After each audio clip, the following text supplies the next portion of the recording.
Very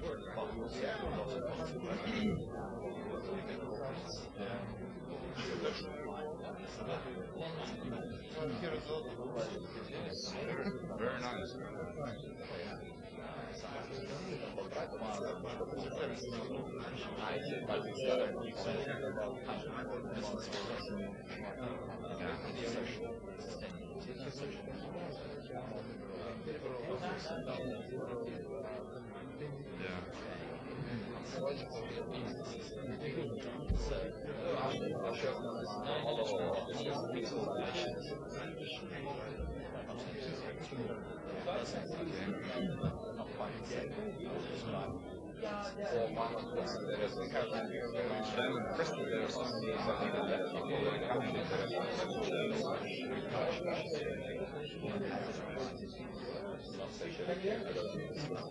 One question. Is it possible to sit here during the presentation and have the mouse here?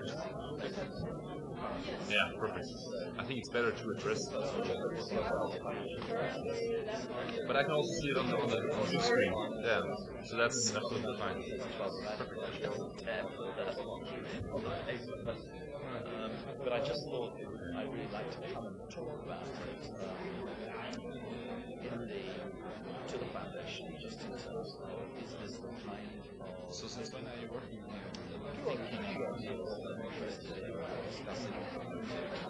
One more left. Yeah, you know why one?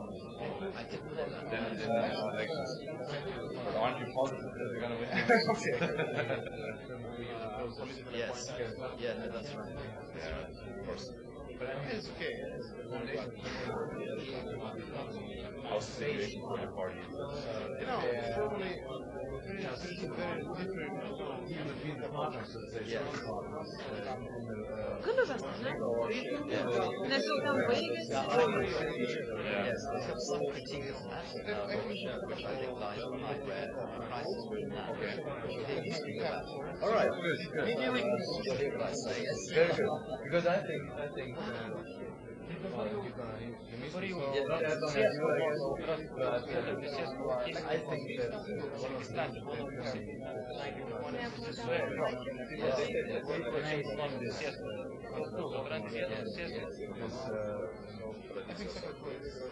beyond socialist for certain, but also beyond, and that means my own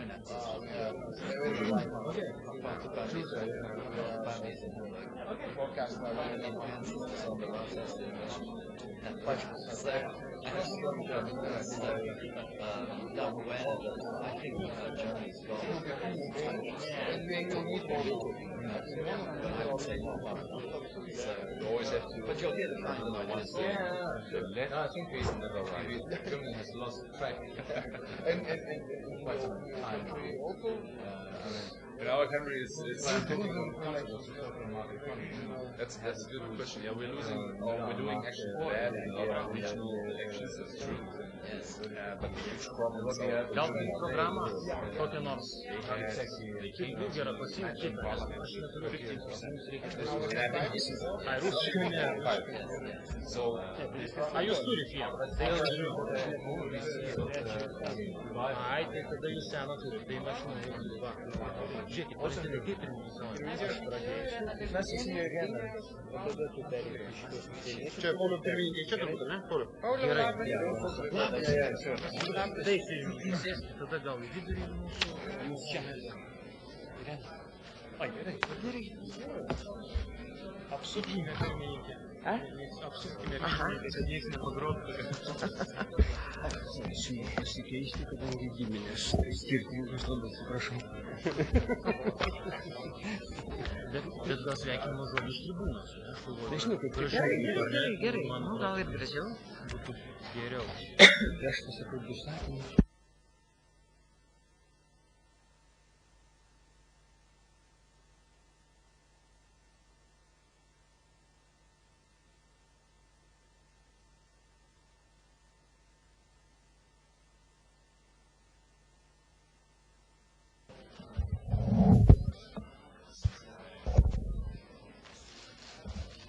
Labą dieną visi. Good afternoon, everyone. Welcome to the conference, The Perspectives of Social Market Development. This is a very topical subject which has always been discussed on every level, political, expert professional level, society level. So today we'll have a wonderful opportunity to discuss about this in the conference organized by the European Christian Political Foundation, Konrad Adenauer Stipend Foundation, and Lithuanian Social Market Development Institute. We'll have an opportunity to discuss on the issues together with our guests, our foreign guests. We are glad to know that our conference will be welcomed by the Speaker of the Seimas, Irena Degutienė. The floor is yours, Your Excellency.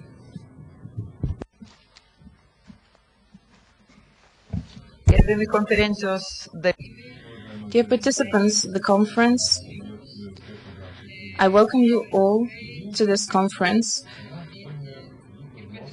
Today we have a wonderful opportunity to discuss the issues of a very relevant subject, that is, perspectives of social market development.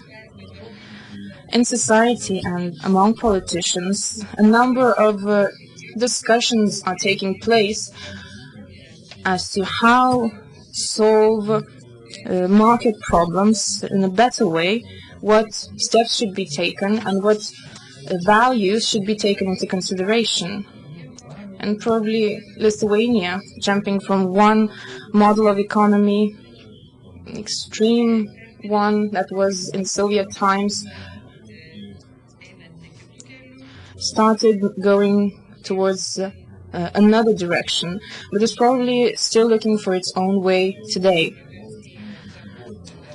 The United Kingdom is popular with its liberal market model. Many good words can be said about the northern economic model, where everything is oriented towards high technologies. The German cooperative economic model, which is in the lead in the EU right now. The Christian social teaching highlights the goal of economy, which is not the provision of goods, but the cherishing, flourishing of human values. This is the model which is more close to me, which is, in my mind, better than the social economic model which we have already forgotten. But there are still governments which still follow it. Here I would like to quote John Paul II, where in his encyclical he states that the Church underlines the function of profit, of gaining profit of the government. However, this is not just that. It is important to take into consideration the economic balance, but it is very important to take account the human dignity, which also has to be valued. The purpose of business is not just to receive profit, but also to create a human community. End of quote. Therefore, I hope that today's conference and the discussions taking place today will help not only to understand better the current situation and answer the relevant questions regarding the current market models, but will also help to understand our future prospects. Today, international experts agree that Lithuania managed to control economic and financial crisis, and claim that this is an open window to Lithuania to start creating social economic model, a new one, social and economic model.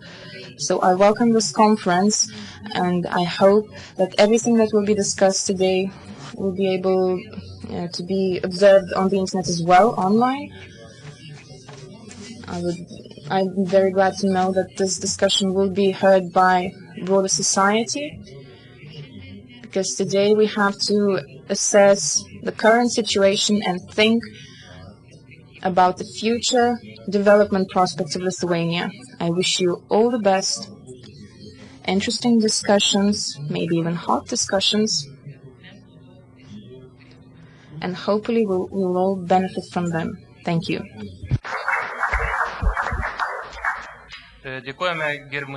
We thank Her Excellency Speaker of Parliament for the welcome address. We are not alone in Europe, and for that we're thankful. We're thankful for being able to exchange our experience and feel the might of our neighboring countries, which helps us to survive and to learn. We're thankful for intellectual and financial support to our supporters and friends. That is the head of Konrad Adenauer Foundation, the Baltic States director of the foundation. I give him the floor.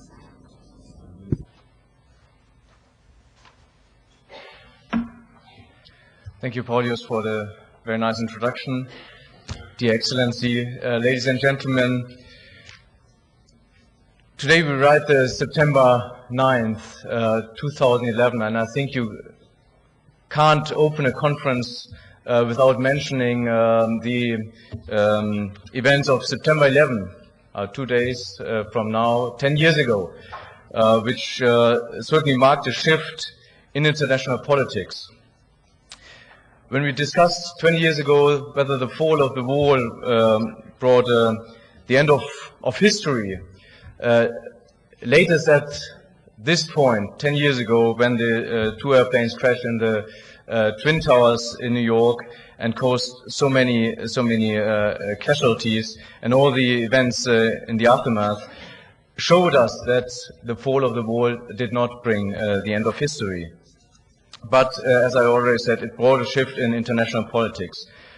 When the last 50 years was dominated between the struggle between different political systems, different political ideas, ideologies, then certainly, again, the September 11 marked the new or highlighted a new struggle between different ideas, this time more based and influenced by values and religious backgrounds, religious and cultural backgrounds.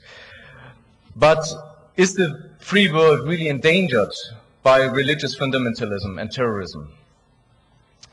I don't think so. Despite all the casualties this development has caused in the last, over the last 10 and so years. But the free world is endangered by social injustice, which is the ground, or bears the ground for fundamentalism of all kind. And neither socialism nor capitalism have succeeded in overcoming social injustice, nor in the free world, in the West, neither in any other part of the world.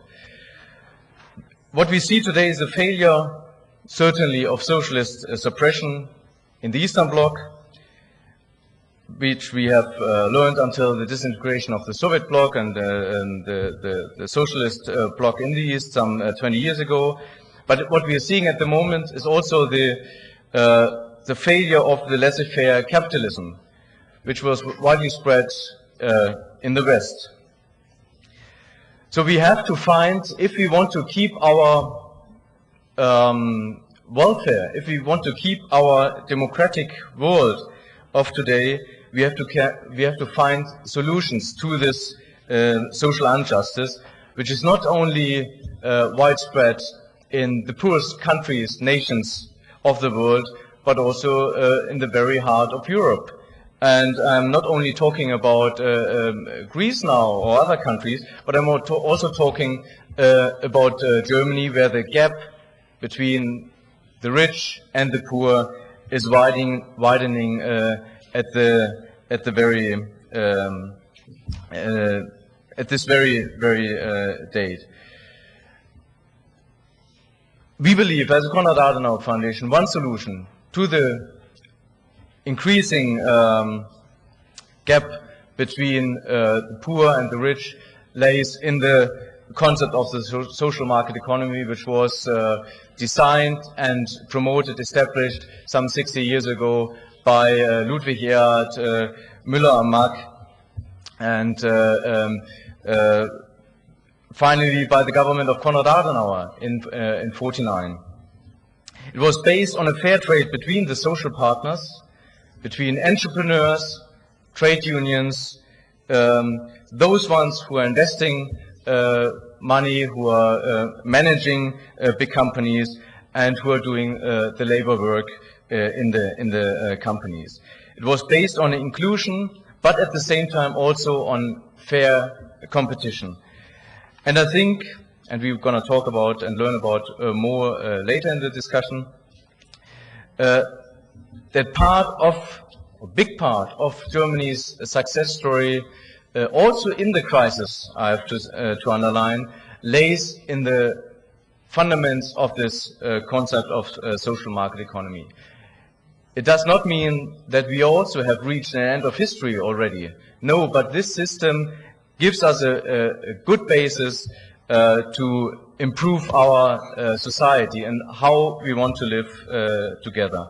And I think this system is worthwhile being discussed, and with our European partners and beyond, of how much this concept could be implemented in other countries as well. And that's what we are doing as a Konrad Adenauer Foundation through our network of 70 offices all around the world. And it's not only a European debate nowadays, interesting enough, it's also a debate we are leading now with our the new forces in the Arab world, which are also seeing that their despot systems, which were mainly focused on fighting Western influences, did not bring social justice, but that a big part of their population still lived in poverty. And so also those countries in the Arab world have to find solutions for their increasing social problems. So let me conclude. Little bit pathetic, of course. Socialism is dead. Capitalism is dead. Long live the social market economy. And I would like to discuss this topic with prominent speakers from all over Europe today. I'm very grateful that you all joined us, speakers and audience, to discuss this. I find these days very crucial topic, not only for Germany, but for Europe, and for how we want to live together in the future in the world. Thank you very much.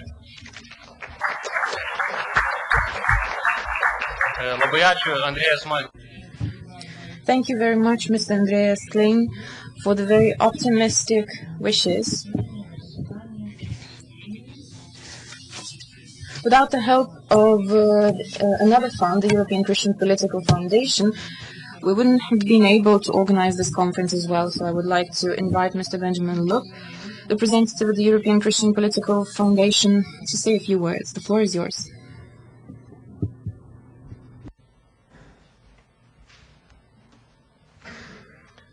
Mrs. Speaker of the Seimas, honored member of the Parliament, members of ECPM and ECPF, and honored guests, it is a privilege for me to bring you special greetings from the Chairman of the European Christian Political Foundation Board, Mr. David Filson, and he conveys his apologies for not being able to attend this wonderful event due to an appointment in London.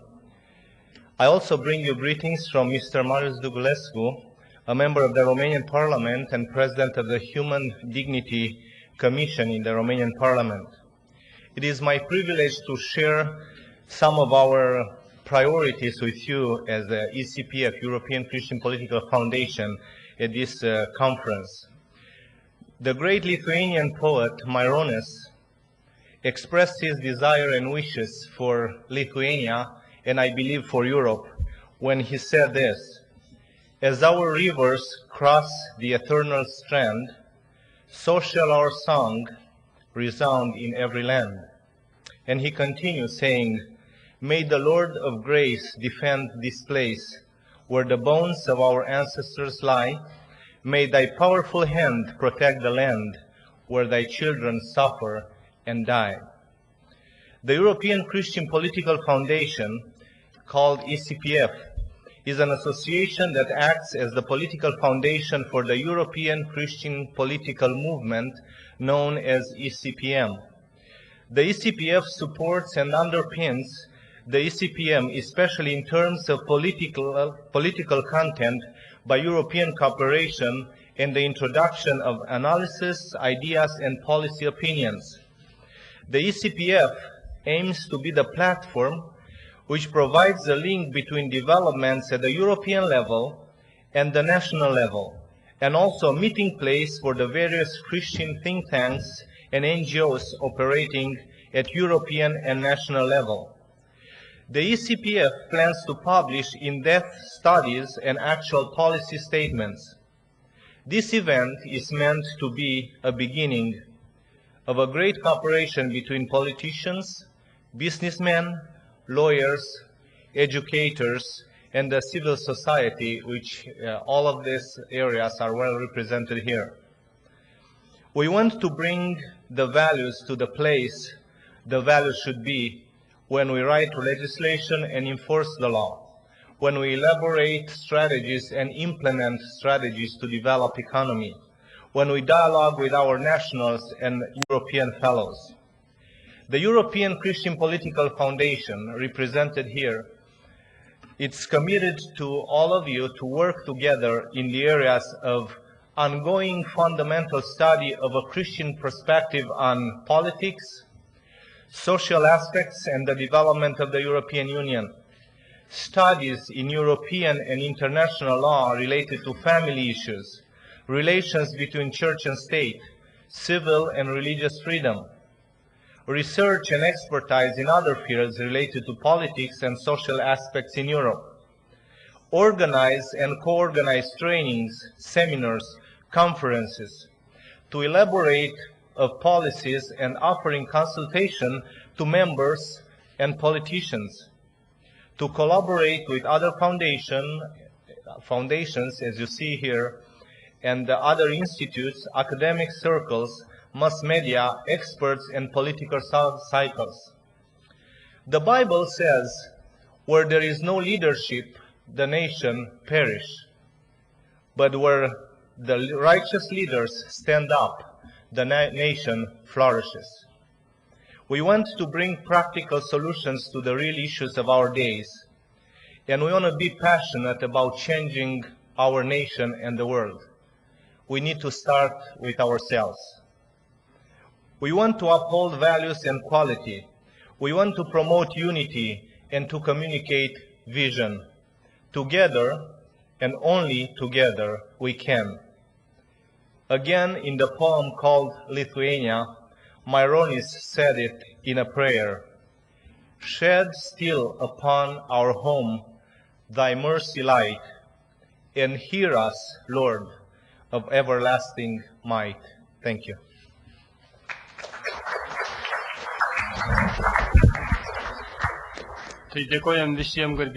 We are thankful to our guest speakers who welcomed the conference. We are particularly thankful to the speaker of the Seimas, who found half an hour in her tight agenda to join us. Tomorrow is the beginning of the autumn session in the Lithuanian Parliament.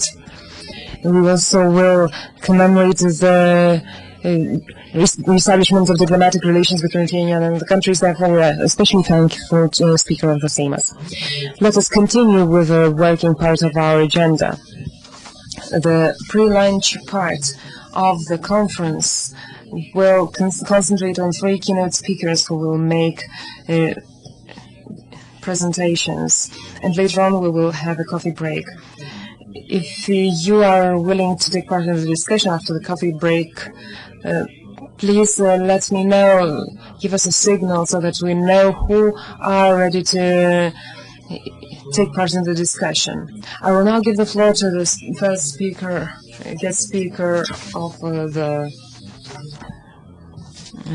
conference, Professor Gitanas Nausėda, advisor of the president of the CEB Bank, who often consults the bank on financial policy. Good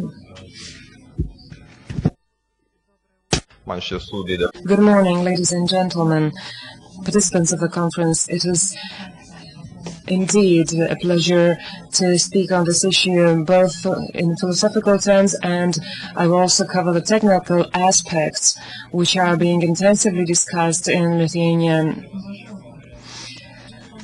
On my way to the conference, I was contemplating on social economy. What is social economy? We're tempted to use and overuse the term.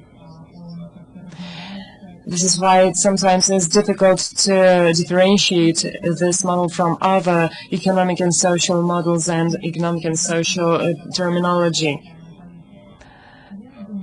I would start from the labor force in defining this concept.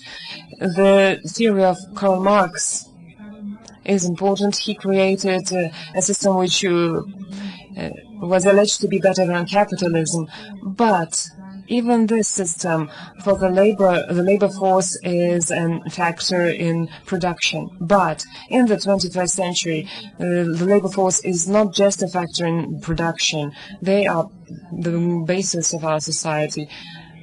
Without people who create and work, good development and successful development of society is impossible.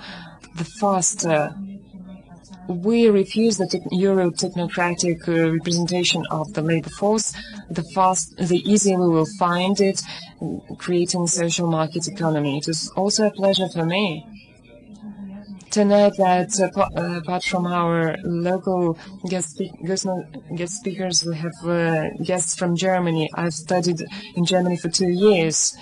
During the years of studies in Germany, I've learned a lot about the German social market model and its forefathers in terms of ideologies, especially Ludwig Erhard. Today, we're envious of what Germany has mastered to create, both in economic, political, and social terms. We want to follow the example of Germany, but I don't agree with the people in Lithuania who say that we've been creating something for 20 years, but we haven't managed. Even though we did make errors and mistakes, I think we have succeeded in establishing the foundations for the social economy market, and I think that this result does not only stem from the solutions of the government. Social market economy sometimes is associated with the decisions of the government alone. This is not justified.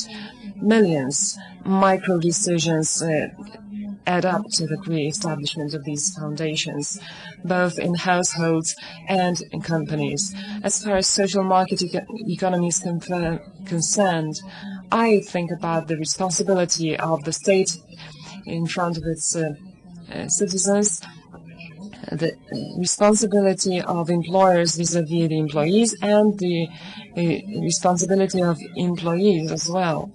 When I see countries where uprisings and are taking place and where public property is being destroyed, I don't think it's all about protecting the collective interests. I think it's about harming the society, and it's a step away from social market economy. Thank you for your attention to my introduction, but my presentation, in fact, will concentrate on the realities in Lithuania, social and political realities. I mean, there is a national debate on these issues, and I will start with my idea of social market and its objectives during the economic cycle. I think that during the rising economic activity, the policy should be different from the policy adopted during recession times. As economy is developing, active social policy should ensure the right redistribution of GDP. This is not only natural, but in the after-war period, the Western European countries went through a number of recessions, but now we can see that this recession is different from the ones in the past. The modern recessions are deeper because of the different models we adopt. Therefore, we have to be ready for the fact that social economy social policy should play an important role in recession conditions. But it should not simply redistribute the goods which are not produced. So during recession, the social policy should minimize harm to the lowest income groups. This is the role of social policy, because during recession, national budget income is reduced more compared to the GDP due to the renaissance of the shadow economy. On the slide, you can see the dramatic shrinkage of the GDP. 15% was the amount of the shrinkage of the GDP just several years ago during the height of the recession. Now we are back at the point where we were in the year 2000.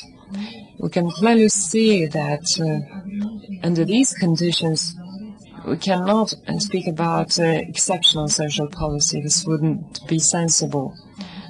So everyone was doing what they could, and even though taxes were on the rise, companies and business, as well as social partners, were trying to reduce these taxes by legal and illegal modes through shadow economy or tax evasion. What is the prospect for Lithuania? I have to say that even though we were optimistic about the future, the global economy is forcing us to correct the future forecasts.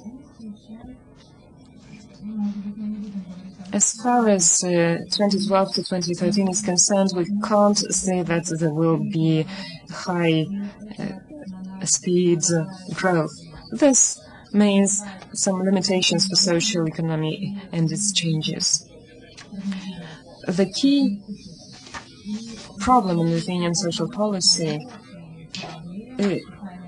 are clear for me. I've been observing Lithuanian economic policy for 18 years now. So one of the key problems is the spontaneity and dependence on the political cycle of the Lithuanian social policy. There is no clear strategy as to which macroeconomic indicators are driving the social policy decisions. The vacuum is there, and political interests rule the situation. So old age pensions and other social benefits are being increased before the Seimas elections in order to please the relevant elected groups. And in spite of the economic realities, we clearly remember the decision in 2008, before the Seimas elections, to drastically increase the old age pension, even though later on we had to decrease that pension benefits later on, even though the decision makers had enough information to know that the economic growth was decreasing and there will be a stressful time ahead. The decision was taken nevertheless.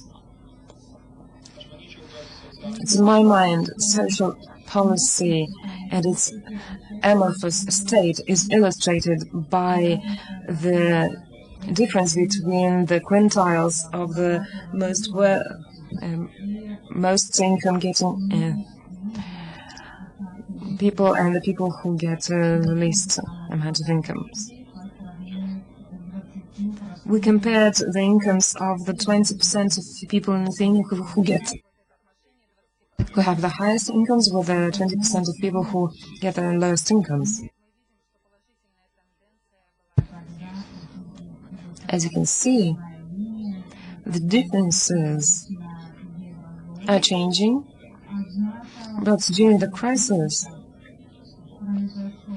the gap between the wealthiest people and the poorest people increased.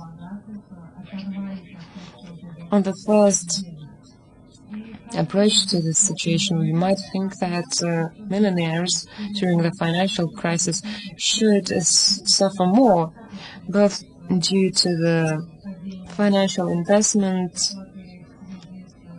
which loses value, but this was not the case in Lithuania.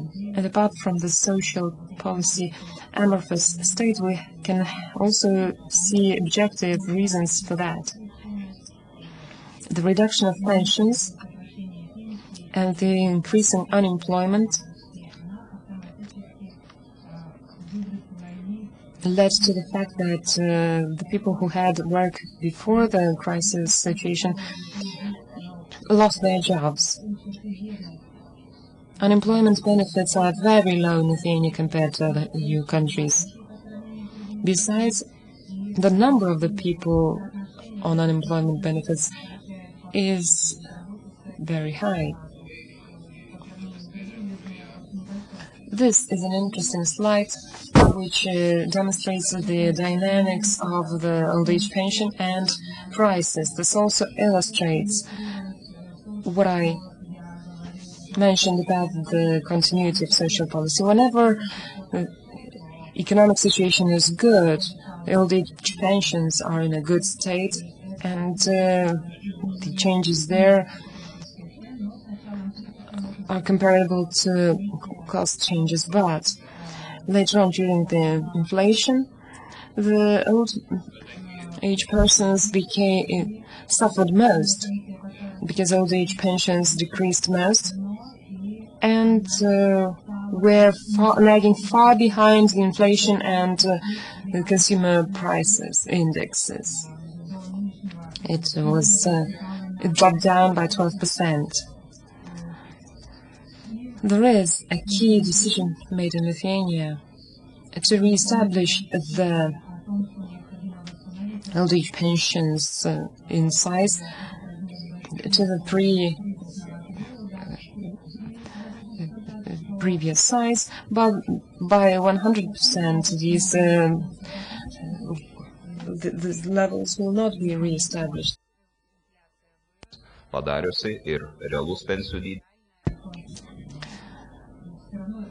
So real pensions will be indeed better compared to the pre-crisis situation.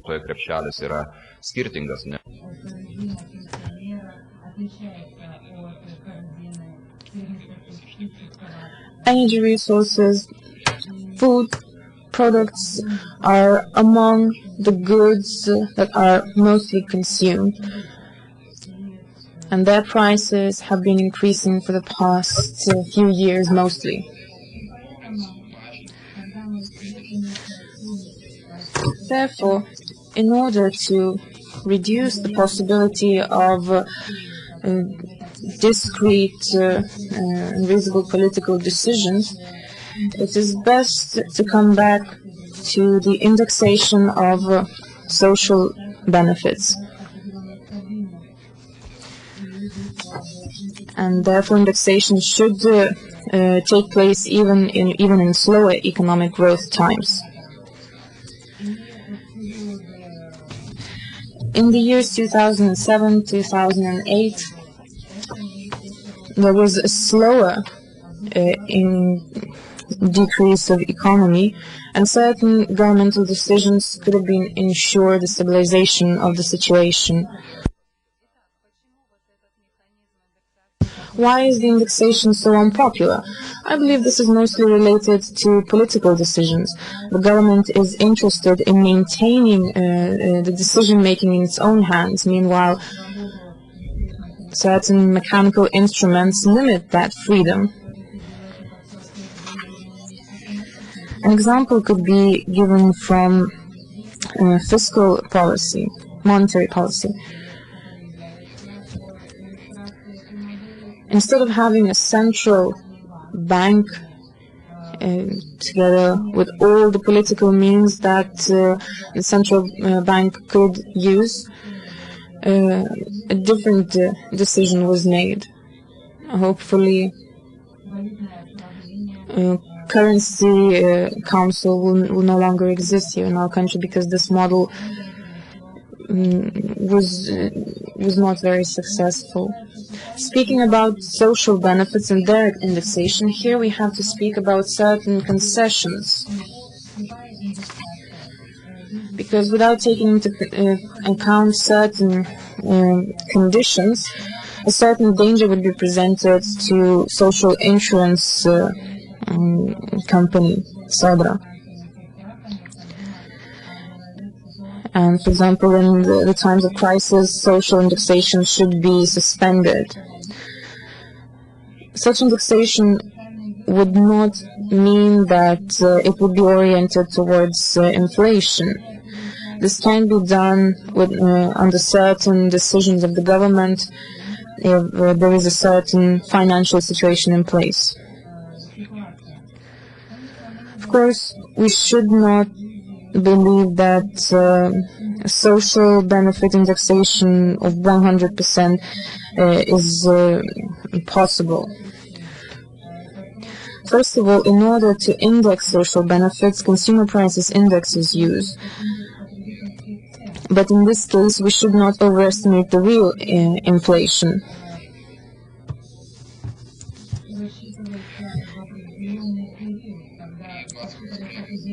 If certain goods start, the prices of certain goods start increasing, consumers react to that. And they start buying less. And if we have fixed prices, their consumer habits do not change.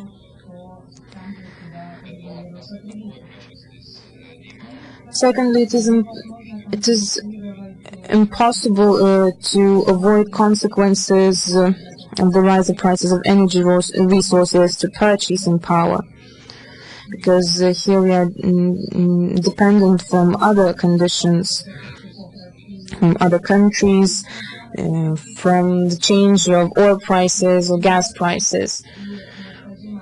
We have to realize that it depends on changes that are outside the borders of our country. Therefore, indexation of such goods would lead to higher inflation and more serious economic problems. The most obvious example, which could be remembered by our guests as well, was the crisis of OPEC, the prices crisis in 1974.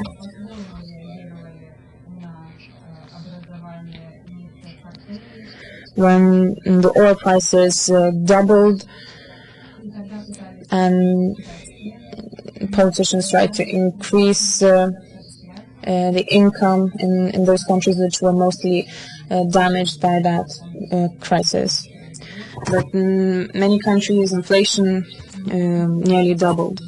So this is an example which we should remember and shouldn't forget.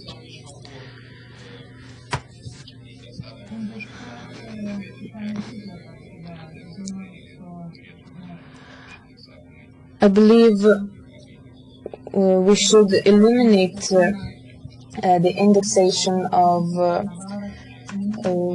energy goods and services from the using of consumer prices index.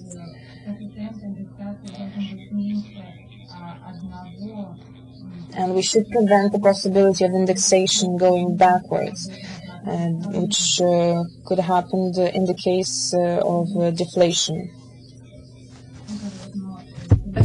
The problems in the United States, but clearly we can't think whether we can use the same example for all countries. I can't say that there were no attempts at indexation in Lithuania. There had been a decision on indexation sometime before the global financial crisis, but under the crisis conditions, nobody even wanted to address the topic. So this solution was never used in Lithuania. Another reality we publicly discuss in Lithuania is the increase of the minimum wage. There are these debates currently carried out, but there are no solutions or no decisions so far. Usually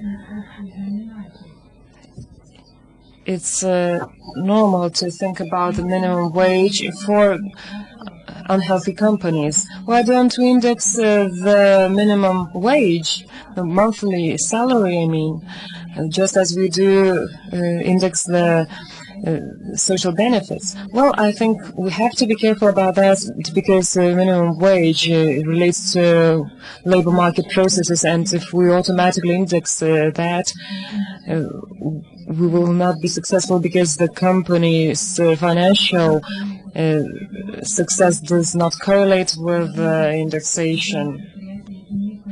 We clearly see that some prices are increasing, others are decreasing, and not all companies can handle the indexation equally in their activities. I personally think that if we increase the salaries, we have to look into the increases or decreases of the labor, of the employment situation problems or solutions. There are sensible correlations between the salaries and employment, but opponents would also agree that if a median salary is higher than average salary by 50% or more, then bad processes take place and employers are trying to address this problem on their own. So when minimum salaries are high compared to the salaries paid to the qualified staff, employers are forced to look for new ways to compensate for the efforts of the qualified labor force. The increase of the tax-free incomes, if we switch to another topic now, but I forgot the progressive taxes. This is an emotional issue in Lithuania. There are some people who are for progressive taxes. In Lithuania, we have a proportional tax system. But this doesn't mean that there are no debates on the introduction of progressive taxes. To be exact, we often speak about the experience of countries which have progressive taxes. I think progressive taxes would be useful for the redistribution of income. They would create more social solidarity. The problem is the global world and global conditions mean that capital can swiftly move from one country to another, and investors usually look into the attractive tax systems I find it hard to imagine the introduction of progressive taxes in one Baltic country where other Baltic countries still remain with the other system. Because then from Lithuania companies would flee and Lithuania would not receive foreign direct investment. The investment which now fluctuates from the three Baltic states would stay outside Lithuania if we adopt a progressive tax system instead of the proportional tax system. Of course, the more coordination among the Baltic states, the better. But this usually remains, these declarations usually remain on paper. As far as I know, other Baltic states also debate the issue of the introduction of progressive taxes, but are not very warm to the idea. Latvia has made a statement, and Estonia has said that in 2015 they will decrease the income of taxpayers of the income tariff by 1%. So investors would probably make their own decisions should we introduce the progressive tax. There's no political will to introduce the progressive tax and to add new social policy measures should we introduce the progressive tax. I mean, the higher thresholds of Sodra contributions and increase of tax-free incomes. These measures would be natural, but nobody is willing to look into them. Usually, whenever they speak about incomes and thresholds and progressive taxes on incomes, it's ideologically difficult to understand the thinking of the decision makers who stand behind it. Personally, I think that the increase of incomes, that progressive taxes would mean that ordinary people would get more income, but in view of the financial crisis, there are fiscal reasons to say that progressive tax should not be introduced.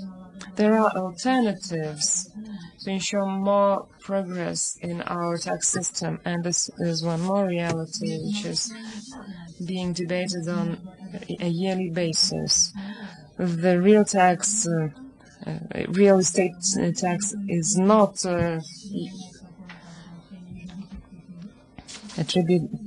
is not in place in Lithuania. But the opponents of this tax are saying that in most Western European countries this tax is in place. I think that this discussion should go on and could go on, but there are no decisions made on the basis of the discussion, and the discussion is there for 10 years now. I think that the real estate tax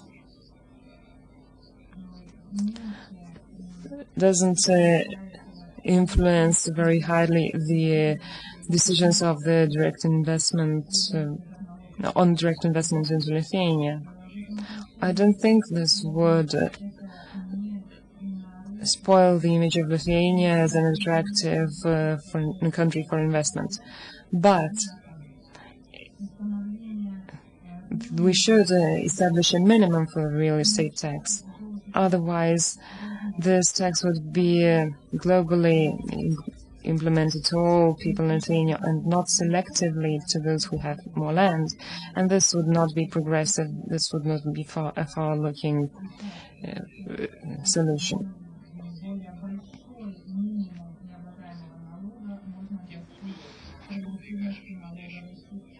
My presentation is subject to debate, and therefore I'm willing to hear your questions. Nobody can bring a panacea or a solution which is good for all. Social policy is an area where decisions have to be attained through compromise. When various groups of society join a debate at a single table.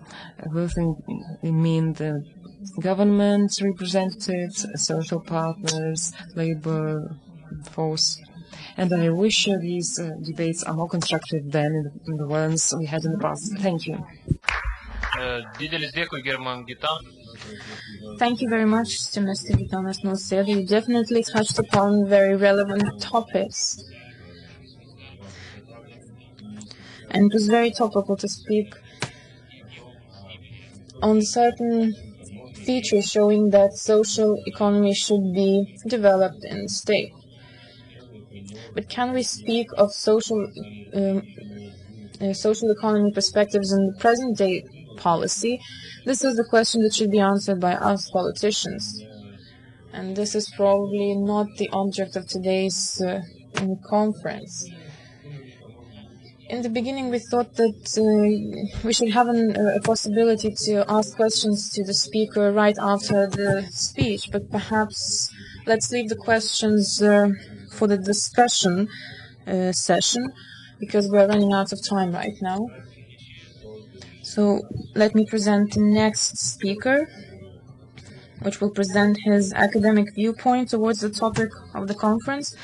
It's Professor Romas Lazutka, member of the Research Council of Lithuania, who will speak on the social insurance as an alternative for weak financial markets. The floor is yours.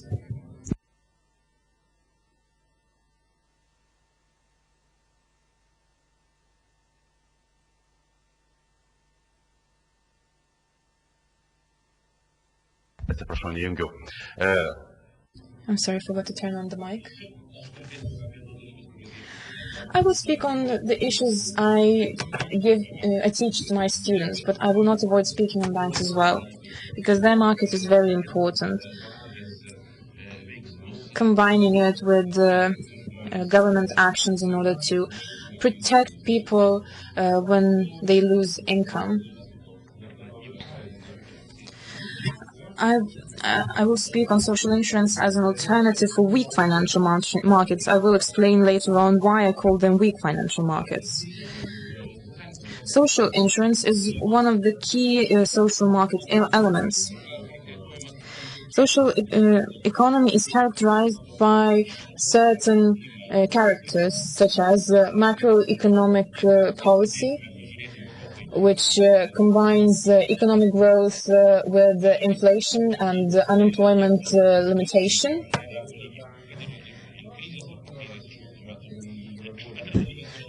Secondly, what is also very important is fair competition, good working conditions, and this is not just physical condition, but also we have to speak here about employment contracts, and liberalization of labor relations. Social market economy does not have a very liberal labor market, and their collective negotiations dominate. So we have to speak here also about collective negotiations on national level. I'll also speak about the social insurance, as you know, and public services should also be taken into consideration whenever we speak about social insurance. I will stop mostly at social insurance, which we have in place in our country.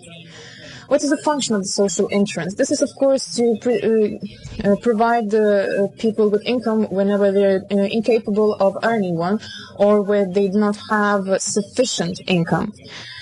Here we can also speak about medical care and so on. Now, why is it a part of social economy, social market economy? Well, first of all, it has a certain social market characteristics. We get it from social institutions, and also has a social character because the amount of social support is not equivalent to the ones which are present in the market.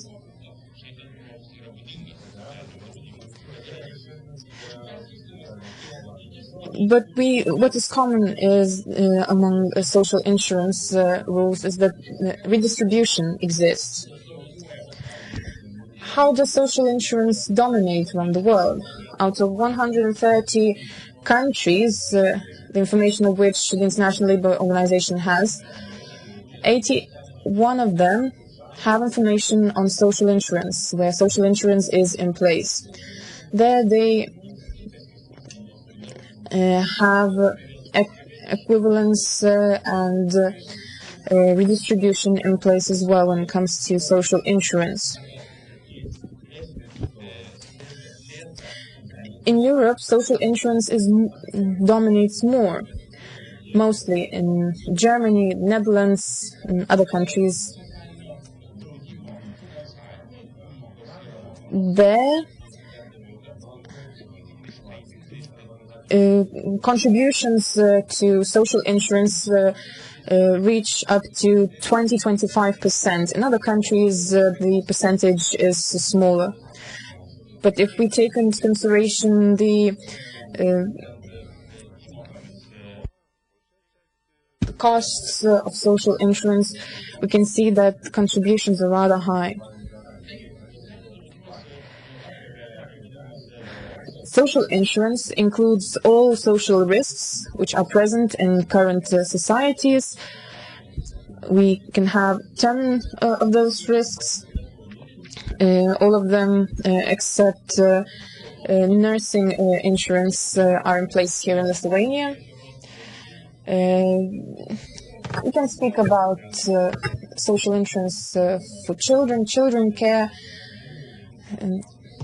We started first of all from the risks at work, working risks, and this was the beginning of the social insurance when it was first put in place in the system.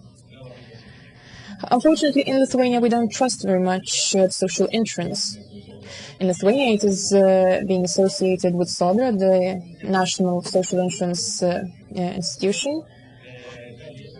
The polls, according to opinion polls, nearly 25% of respondents claim they do not trust social insurance institution.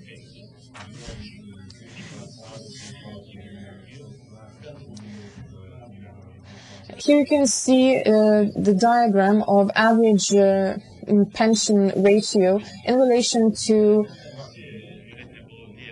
work, in relation to payments and in relation to the GDP per capita.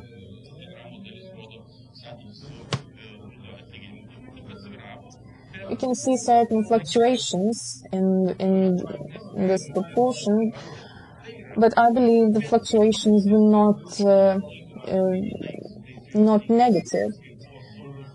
Pensions maintained on a rather stable level in the crisis period, and when economics was thriving, the pensions, of course, they were reduced in relation to the GDP per capita.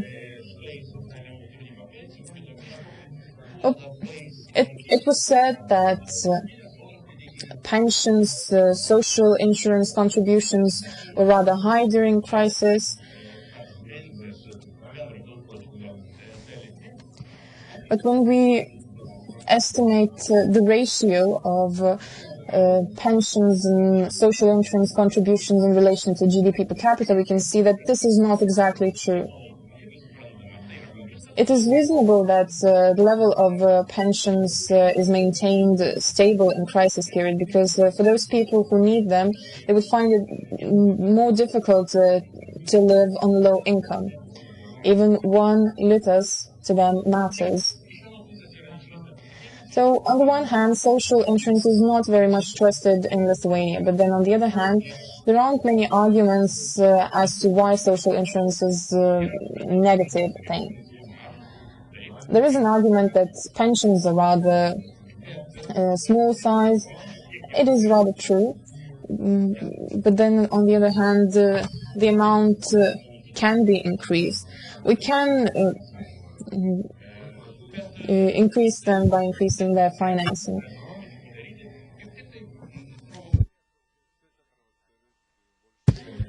But this is what encourages us to speak more about social insurance. It is a rather strong figure. It has certain power. If we compare it with other social policy elements or instruments employed in the social market, and here we can speak about two of them. These are universal benefits for services and goods,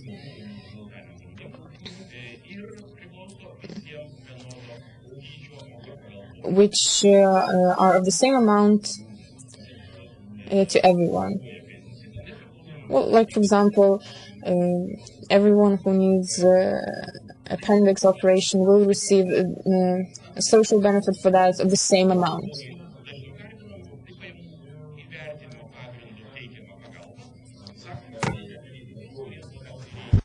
Another kind is income testing instrument. You have to check the income in order to find out what will be the size of the benefit. So there are two measures here in the social insurance market. And to some people, they have advantages, but they also have disadvantages as well, because it's only rarely that these measures are put into action, and they may raise consumption. You may consume more if you don't have to pay more for that service. When there is no income testing or insufficient income testing, people are not willing to work, because if they get more income, they get less social insurance services. Whenever problems may arise, when people lose income, they will receive help if they pay social social insurance contributions. There are various stages in the lives of individuals. They might be working, getting a salary, and then they might give birth to a child, or become ill, or become old. Then they lose income. Sometimes individuals may see their expenditure rising, and if there's no social insurance, there's a problem here. You have to face these problems of smaller income. How do you do that? You have to either collect some money for the bad periods, or you may opt for loans. In the beginning of your individual life, independent life, when you give birth to a child and you're still young, you may get a loan or ask for a loan. So financial markets are providing these instruments. You may take a consumer loan for a year or two, as long as you stay with your child on a maternity leave. Later on, you may employ a nurse or get your child attend a kindergarten, and you may return the loan. On the other hand, you may put some money in the bank and then live from the percentage you get in the bank for your money, and you will not need a social insurance at all. So these are some ways to deal with these problems. You may also have a deposit in bank for covering the expenditure on when you're ill. What does the social insurance do? It also helps you to deal with those problems.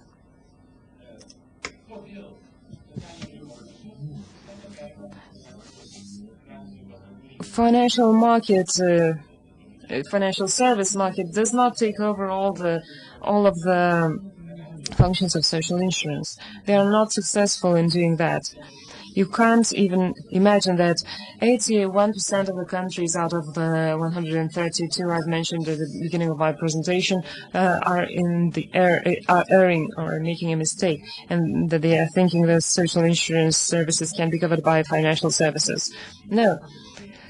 Some of the functions can be covered by financial services, by fluctuation of some dangers from one period to another. But at some periods in time, financial services cannot insure against problems, or there is not enough insurance. Let us take one example. What are the approximate conditions of getting a loan in a bank? Well, let's say during a maternity leave you want to take out a loan instead of the social insurance. Let's say there's a family of two with 2 children and with an average income of 3,200 liters per month. They don't have any financial obligations, and they take out a credit for 12 months, as long as the mother will be on the maternity leave. The credit sum would be 8,704. On a monthly basis, the family would have to pay approximately 800 liters per month. So imagine you have to have some spending for your child, and you also have to return the credit. You might think this is a lot. The interest rate is 9.7. Well, you can try to save some money before you give a birth to a child. But let's say you can have a deposit for the for the bad days. What if you put the 8,700 liters into a bank as a deposit for 12 months, and you get an interest rate of 1.79%?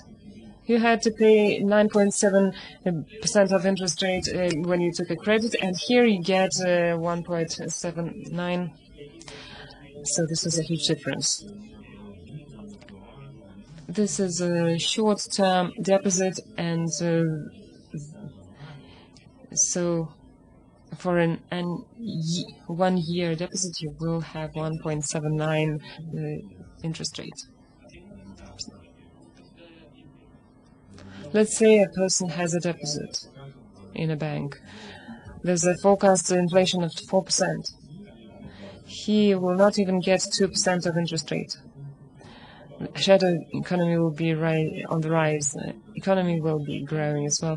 It's important to see the economic situation, because the sum in the bank, the deposit, is a part of the salary. If the salary will be growing, the sum in the deposit will be growing, and if not, vice versa.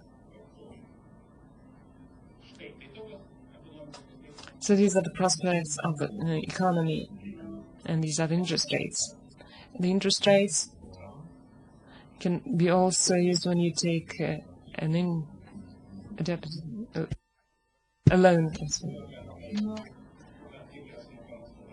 How much do you pay to Sodra, and how much do you receive from that? You can calculate that very easily, and people are surprised. They say they will be paying a lot to the Sodra, but comparatively to the contribution, they will get a very small old age pension.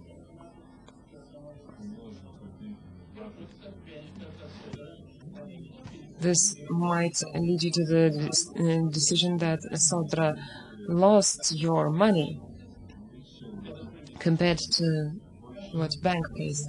But in Sodra there is a redistribution model. The pensions are low because of the fact that the people who should pay contributions to Sodra are outside Lithuania. Should they be here, if we had 1 million more people in the labor force in Lithuania, either the contributions would be higher or lower Either the pensions will be higher or the social contributions will be lower. Unfortunately, the social insurance system is part of economy. Solidary is part of our economy. What do we do without it? We can't do without it. Financial markets meet certain problems.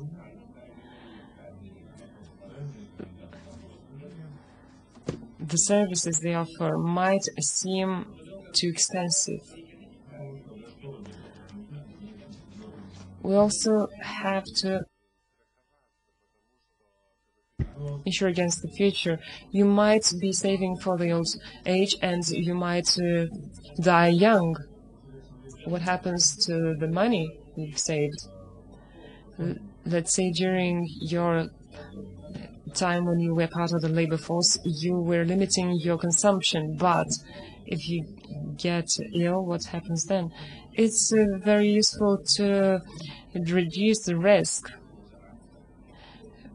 but the money, only the people who will become old and get an old pension or become ill will get the money. So uncertainty about the future, uncertainty about the need for help during old age and illness increases the necessity of social insurance. The markets often see these risks. There is life insurance in place, and we didn't know about it, but markets fail to deal with uncertainties of other things. They might offer insurance, life insurance of a certain amount, but what does 10,000 liters mean for a person 10 years on or 15 years on? Is this a large or a small sum? The sum depends on the economic situation, the prices, salaries, and overall well-being of the state people. You can't make exact forecasts on that, and that's why insurance system cannot deal with that. If you don't believe this, then insurance companies and pension foundations will provide you an opportunity to take part in the pension system on a private grounds. When they offer good conditions, you should ask them to guarantee that the size of your pension will be 10% of the salary of an MP 10 years on, or at least 10% of or at least a percentage of the average salary. They will say they cannot guarantee this. They cannot correlate the pension with inflation and economic changes. The insurance markets cannot provide this, but people need this. People don't need just a sum of money, just 10,000 liters in 10 years' time. The person will not know what he will be able to buy for 10,000 liters in 10 years, and they will not know whether this will be a large sum or a small sum of money 10 years on.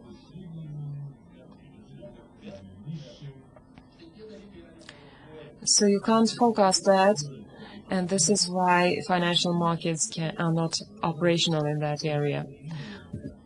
There are also other problems, because of which social insurance is not provided by insurance markets. There are also other advantages of social insurance vis-à-vis the market. Let's say you get ill. Life insurance could compensate for the money you spend on treatment. But competition between insurance companies would mean that administration costs would be increasing. For clients, You have to spend some money to get more clients. For ensuring a better, you can't ensure a better service. The services will be the same. You have to compete for a part of the salary of your client. Your service would be to transfer some money into the account of your client once he is ill. The market would be segmented. There would be no economy of scale. Social insurance can do that at a smaller cost. This is why social insurance and not companies are dealing with health insurance. There is a widespread criticism of social insurance in Lithuania. Why? Because social insurance is hindering people from doing what they want. For instance, when employers and employees pay a large sum to the social insurance, they would get that money themselves. They wouldn't have to pay to the social insurance fund. There would be deposits or higher deposits, or there would be more loans. Social insurance is quite weak in Lithuania. It doesn't receive much attention. Social benefits, some of them are very small, and there's a lack of trust in the social insurance because there's lack of knowledge about it. This is another illustration. Most Lithuanians don't know what is the part of Sodra income which goes to administration of Sodra. If you ask most people in the polls, they say that more than 10% of Sodra's income go on administration expenditure. Some say 4% or so, but actually the money Sodra spends on administration is 3% of its income. People don't think they can make an impact on Sodra, even though they take part in the social insurance system as receivers of benefits or payers of contributions, or both at times. Most inhabitants of Lithuania, 40%, say that they can do no impact on social insurance system. They are not right. Lithuania is a democracy. Social insurance has a board, social insurance board, a trilateral board, where 3 partners are represented.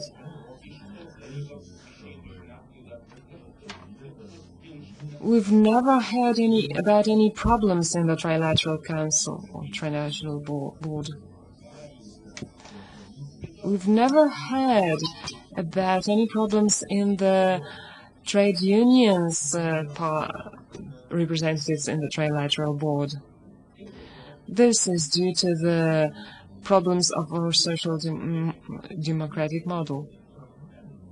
Social insurance in Lithuania would be stronger, and we would be having a social model economy if we were more successful in this trilateral council and in voicing our opinion. Thank you. Thank you, Professor Lazutka, For this very in-depth presentation. Konrad Adenauer Foundation recommended as a well-known expert Mr. Mark Hauptmann from the University Department of Political Science, Friedrich Schindler University Department of Political Science, who will speak on the perspectives of social market development. The floor is yours.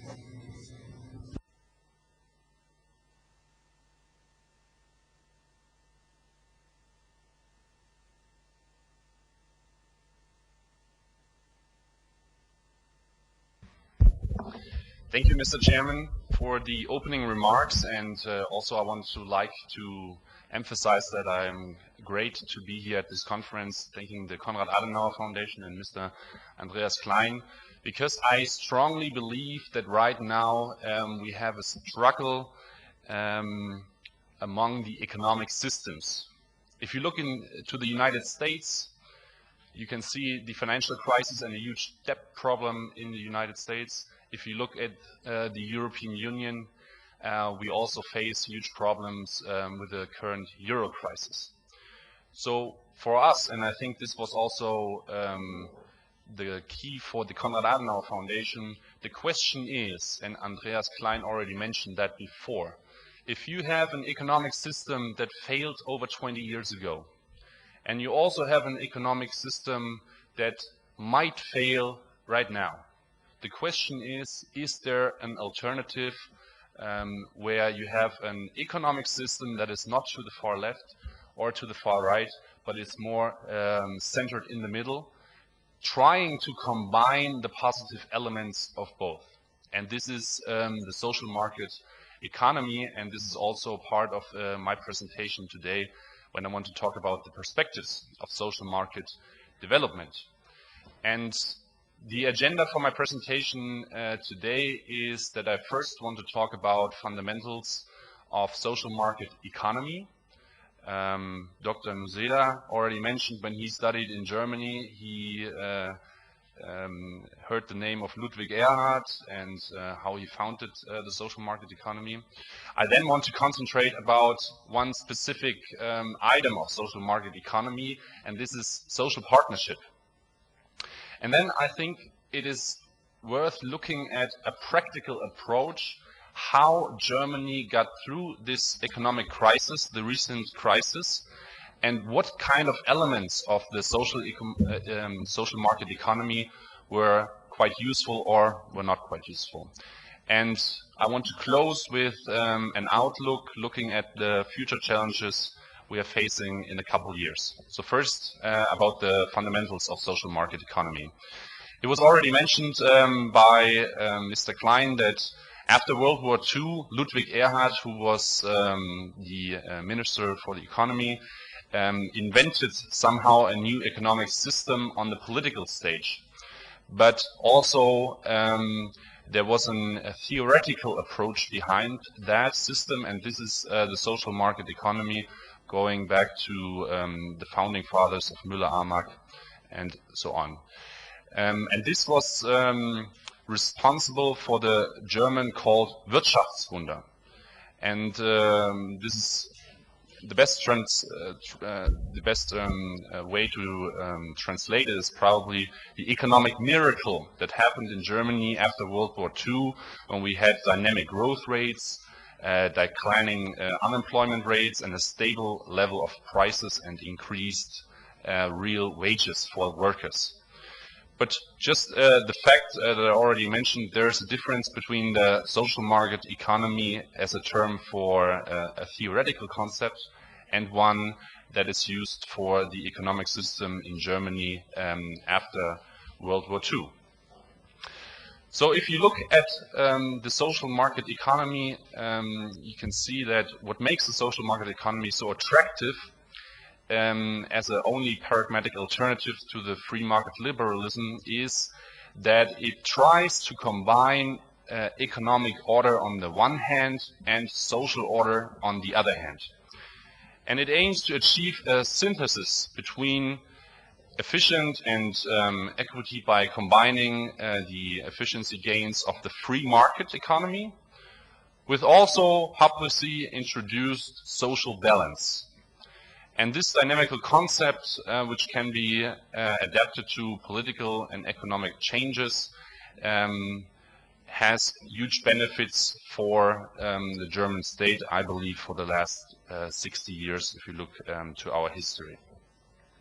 And if you look down how it is implemented within the German system, the so-called Ordnungspolitik or rule of law, you see that there are fundamental principles that the state is trying to guarantee, but also that the partners on the economic level have to deal with. And those are open markets, private property rights, freedom of contract, avoidance of limits of liability, steeringless of economic policy, and primacy of stable value of money.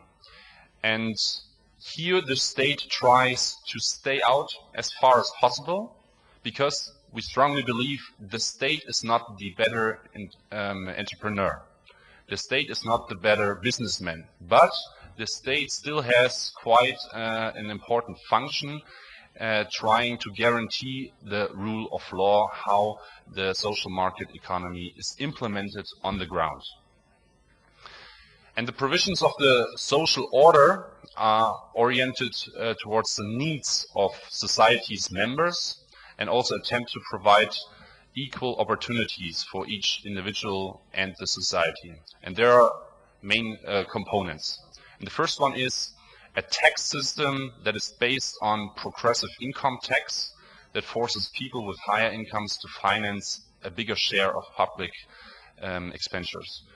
We already heard in the presentation before that this is also a question for the Baltics as well, whether you have a progressive income tax system or whether you have a different one.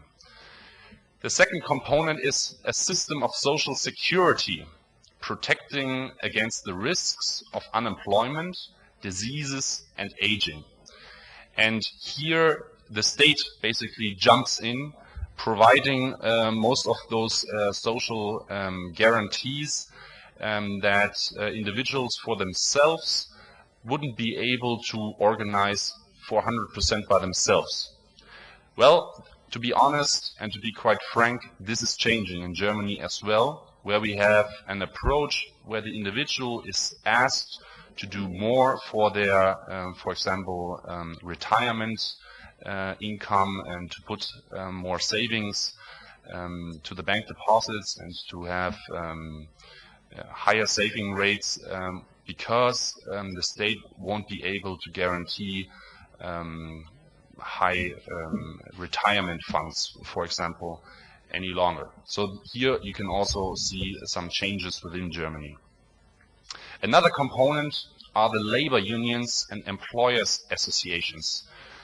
And they decide autonomously on the conditions and wages of the market. And here we also believe that this is not part of the state.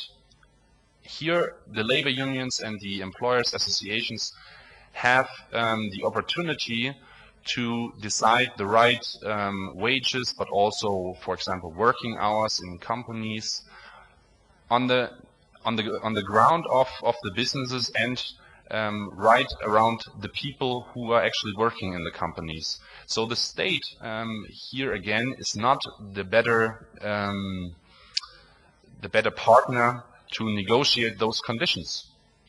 And I will talk about this later when I want to talk about the economic crisis, that this was a very attractive system working within the crisis. And the last component is an educational system which is based on equality of chances, not on equal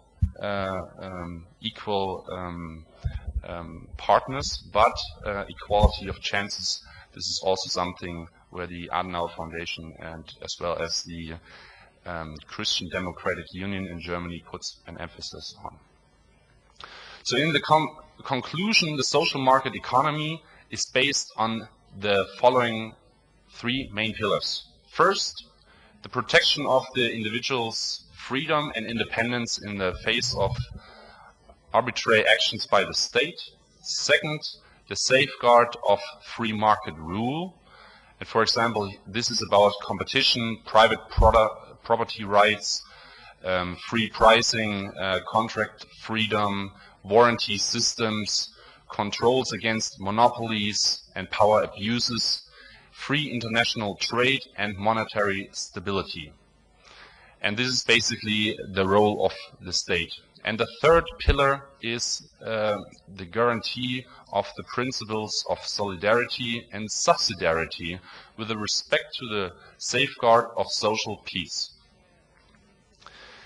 And I don't want to get into the details too deep, because this is something very typical for the German debate, how the German basic law provides the regulations for this economic system. Just a brief hint for you to notice that the German basic law doesn't prescribe a certain economic style, but it provides regulations that basically are helpful for our social economic system. And those basic rights suspend the possibility to create a centrally planned economy.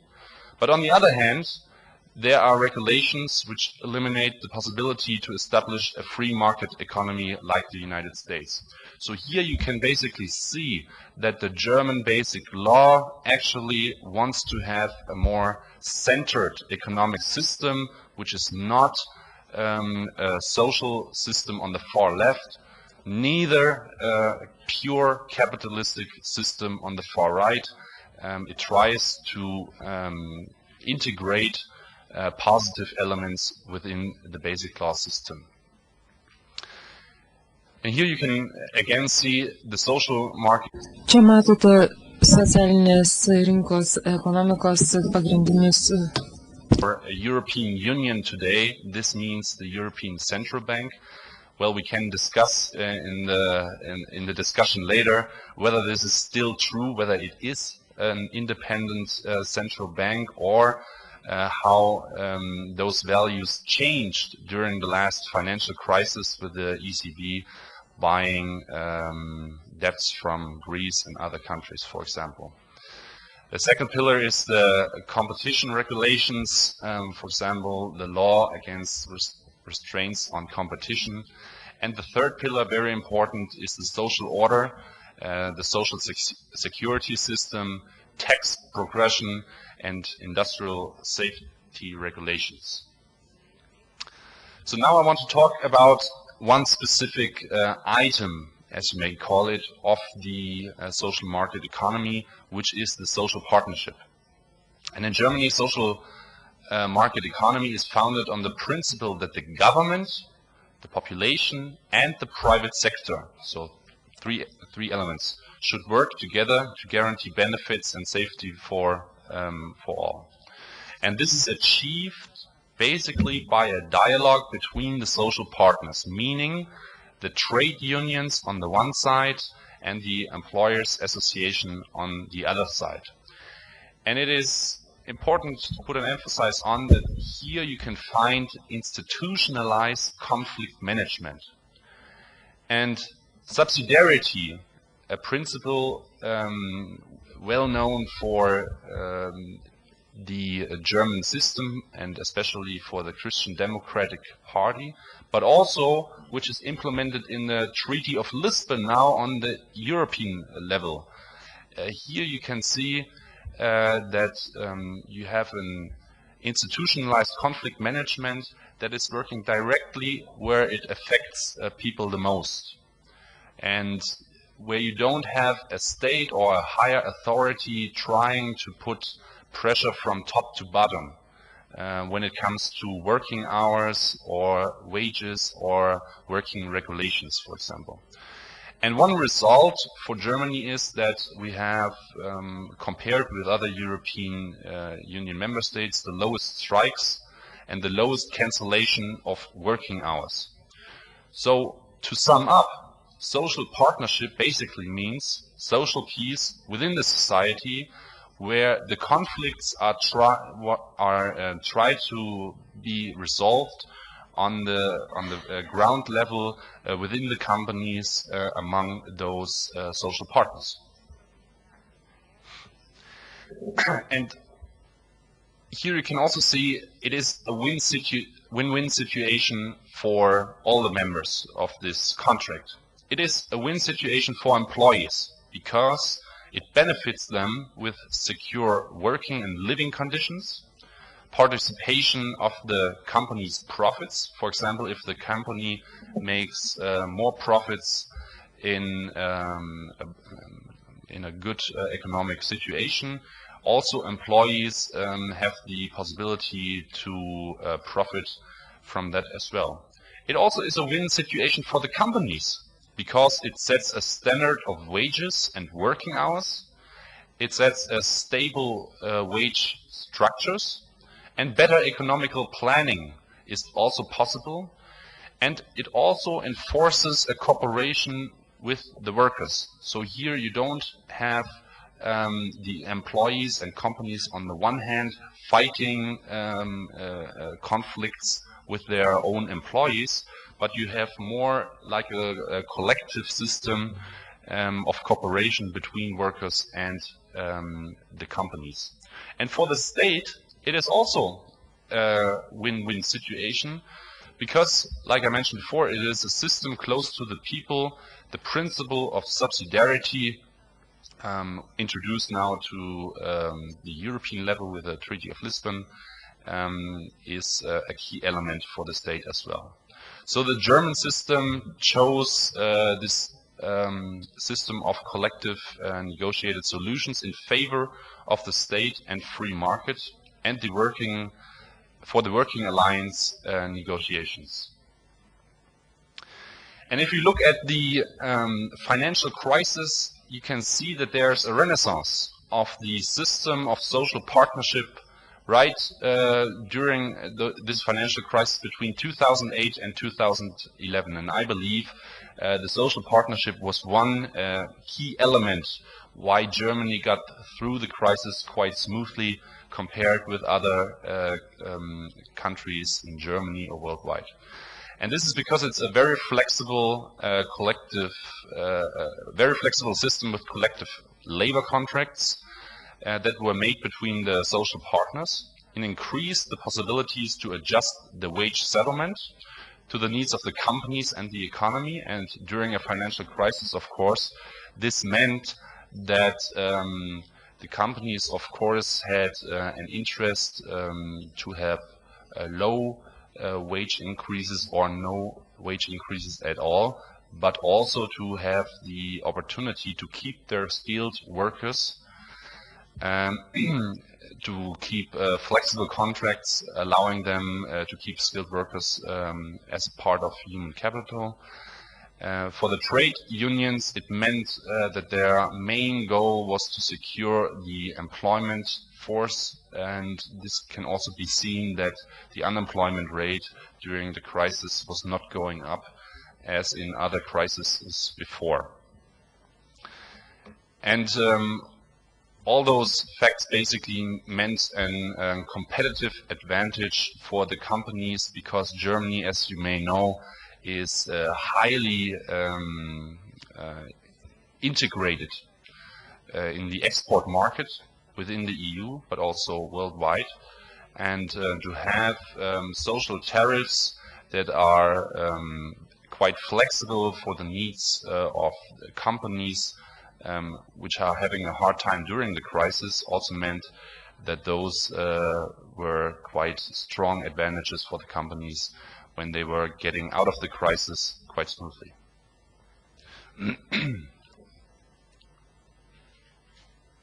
And here you can see some characteristics of the German economy.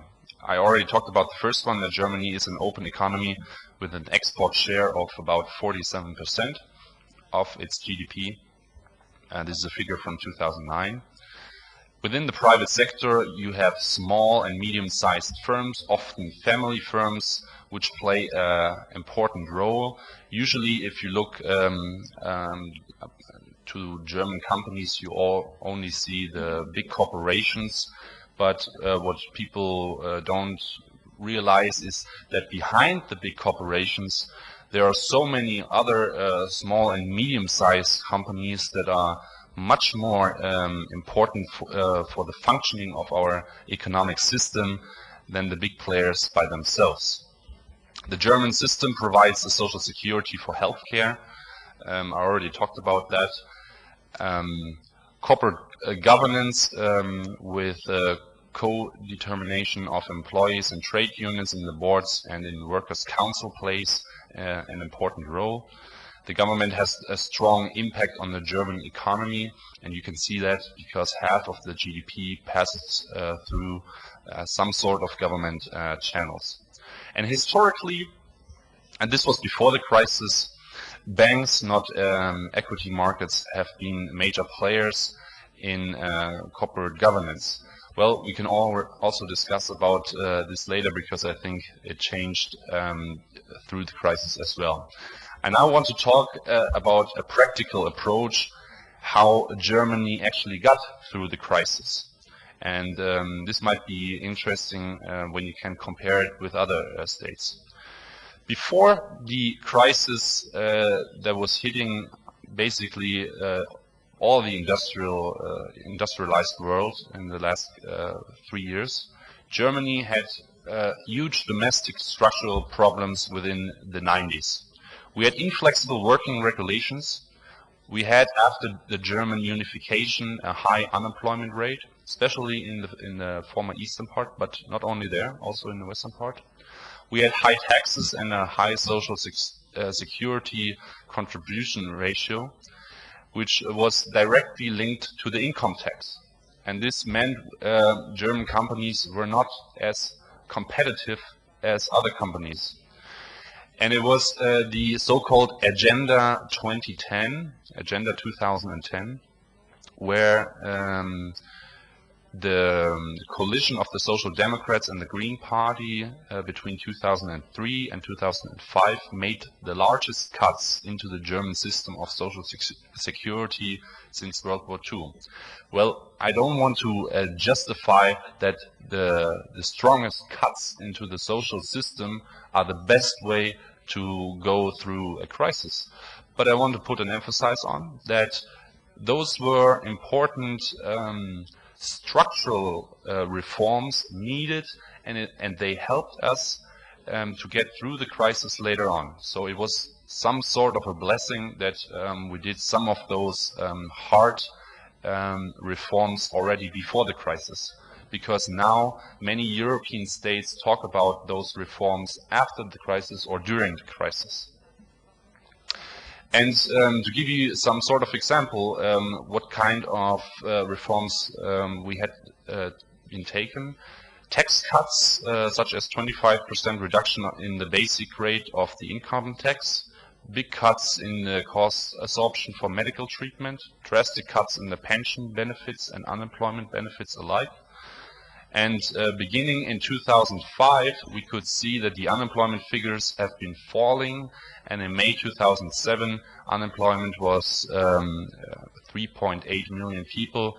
It still is a huge number, but it was a 5.5-year low compared with the time before. And after the change of the government, the coalition of the Christian Democratic Union and the Social Democratic Party, this path of reforms continued. And for example, one of the major elements was to raise the retirement age from 65 to 67 years. And if you compare that to discussions in other countries, you can see that after the crisis, it is harder to take such reforms than if you do them beforehand. And in 2007, before the crisis, Germany was on a sound upward path. Important structural reforms had been successfully implemented. These were bold labor market reforms, which modernized the labor market structure and lowered the employment threshold of economic growth. Adjustment in the social security system, and in particular in the pension systems, were already made and implemented. And the structural reforms paved the way for further necessary market-based corrections, for example, in the wage setting and intra-plant working time flexibility. But before Lehman Brothers collapse, the global economy had already been on a cyclically declining trend. And you can see that here on the chart if you look, for example, at the stock market of the Dow Jones, if you look at production measurements and also of the labor market, the International Labor Organization. So this chart is before Lehman in 2008.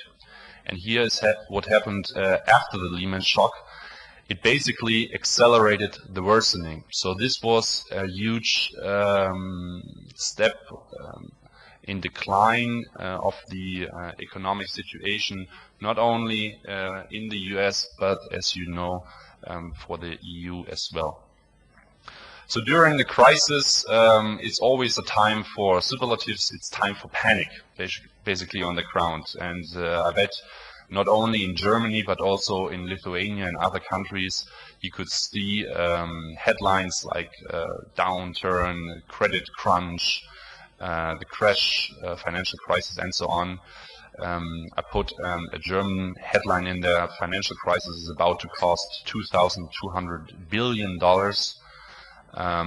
The International Monetary Fund thinks that this is going to be the worst recession after World War II, worst financial crisis since 1931, if you look at some of the headlines. And here is what Germany did, and I call it Merkel psychology. Because at the beginning of the crisis, trust had to be built.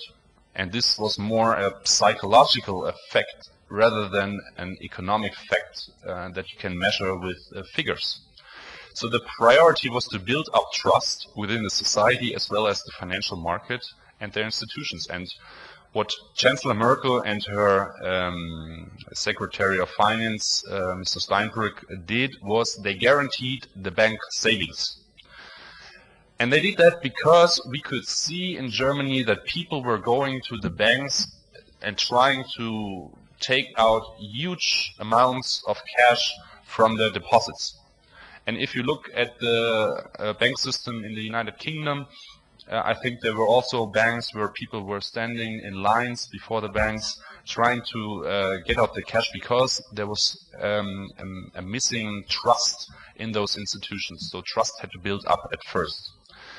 The government also had to rescue a bank in Germany with the argument, this bank is too big to fail. And if I tell you the name of the bank, I bet that most of you, maybe not here because you are all experts, but some of you may not even have heard of this bank. And the bank's name is called Hypo Real Estate. In Germany, also not very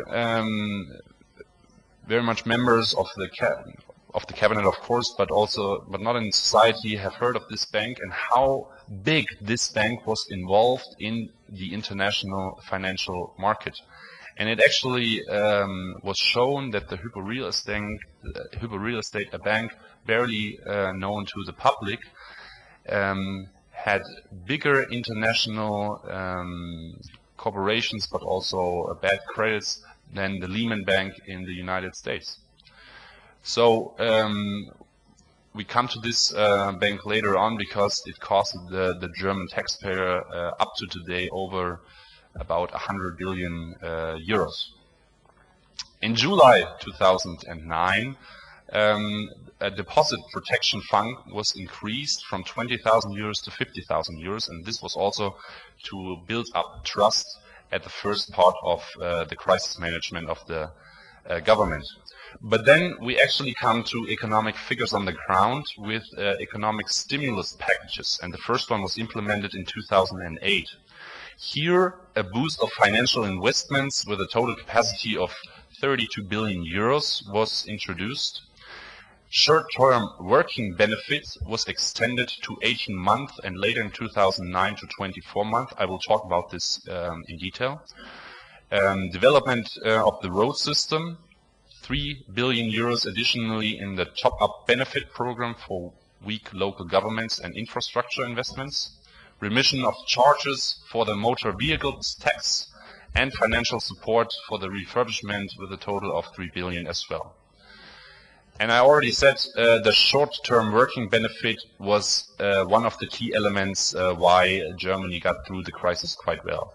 It had a total budget of over 5 billion euros, and replaced some of the lost income of over 1.4 million workers. So in total, 1.4 million workers were affected by this state-run program. And as you can see on the chart, on the top chart to the right, starting in late 2008, the number of people being affected by this program increased dramatically. And also the number of the companies which were taking part of this program also increased from late 2008 to 2009, and it peaked in 2009. According to the OECD, the program had saved nearly 500,000 jobs during the recession. And this is what is very important. Besides helping to avoid massive layoffs, the program also kept skilled work groups together.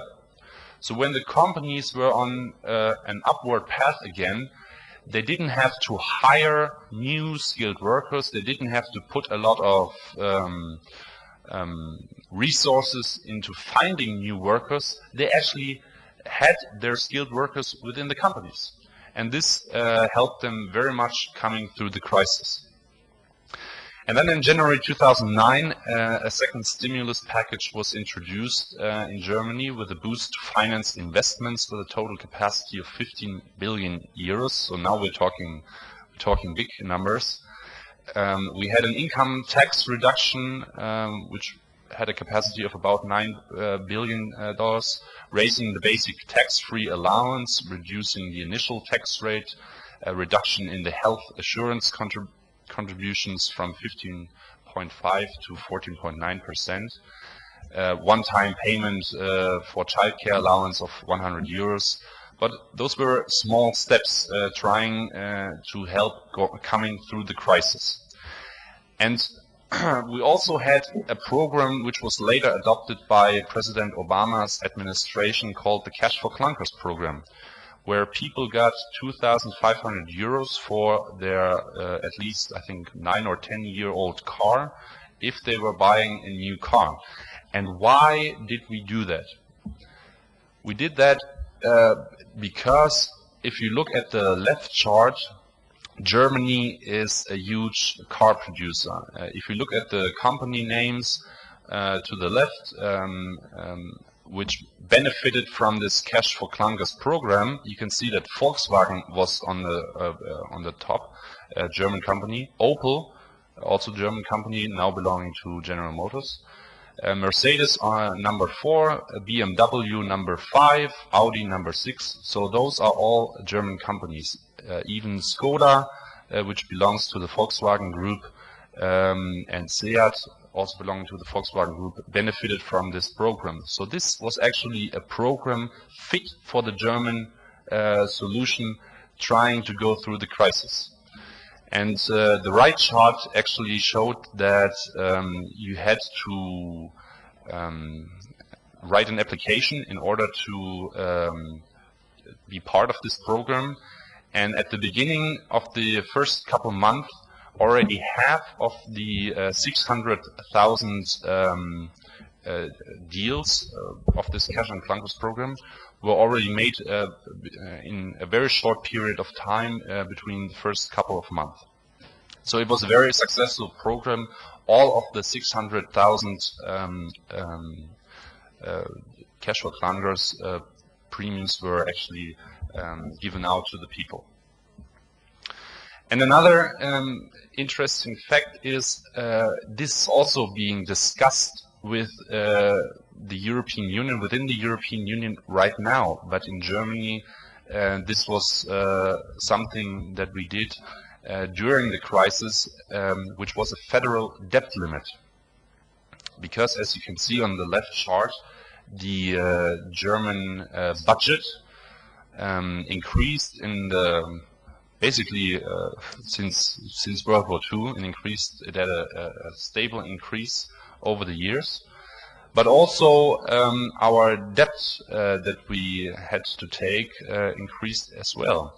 And the government introduced a debt limit on the federal as well as on the state level within Germany. But to be quite frank, on the state level, within the 16 states, it's not completely introduced by all the 16 states. In some of the states, it is already implemented, but in other states, for example, my home state of Thuringia, we're discussing this right now, and we are very much in favor for introducing this debt limit, not only on the federal, but also on the state system, because it is absolutely crucial that the debt of today is going to be the tax increase of tomorrow. And the government actions, as well as the worsened economic conditions during the financial crisis, already had a huge impact in the public purse. So to sum it up, Germany's total actions in order to solve the financial crisis can be seen on the right chart. For 2009 and 2010, the government has taken fiscal policy measures totaling of about 100 billion euros. And it is often described that Germany should have put more money or should have spent more money during the financial crisis, especially economists like Paul Krugman or George Soros.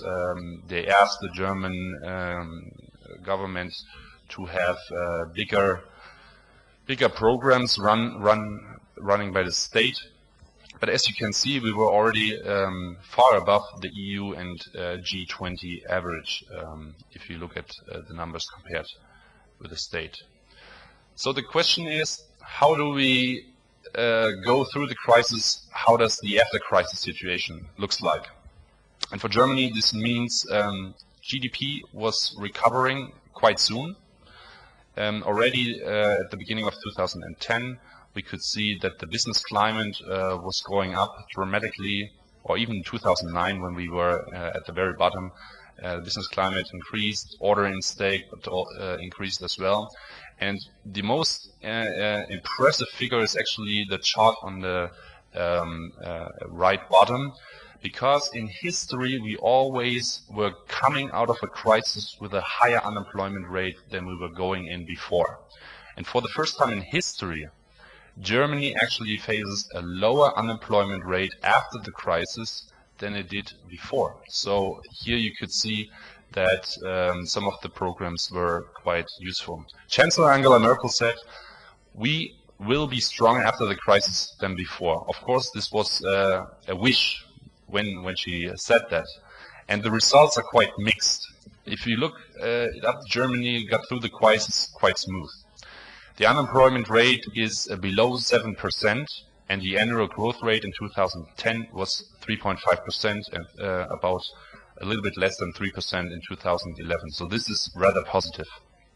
But Germany is not a single economic system anymore. We are integrated in the European Union and integrated into a world financial system, and there we still have to do our homework, because I strongly believe that even during the crisis we missed it to introduce some basic regulations. For example, the banking supervision authority. There's still no European rating agency. Too big to fail for the bank system is still possible. And the debt crisis is not yet solved, especially not in Europe. So here we still have a lot of homeworks ahead. But also, and this is quite interesting because The Economist is rather a critical newspaper, so it was quite interesting to see that they put Europe's engine, living with a stronger Germany, on their headline. And today you have to notice that Germany is a kind of a strong engine in Europe. I wouldn't say it's the most important and most or the strongest one. If you look at other small states which are not as big, but also they came through the crisis quite well. But Germany was doing quite well. We have the lowest unemployment rate since 1992, since the unification. Economic growth is significantly. The dreaded credit crunch has failed, and banks in Germany are somehow stable again. So now I want to close with an outlook and want to see some of the challenges. If you see the right chart, or not the chart, but the headline of a German newspaper called Wirtschaftswoche, like Economy Week, something like that. It is discussed whether the Europe will survive this crisis or not. And I think the Euro crisis is not a Greek or Portuguese problem alone. It's a European and therefore also a German problem. And this is a huge question and also highly discussed in the German parliament.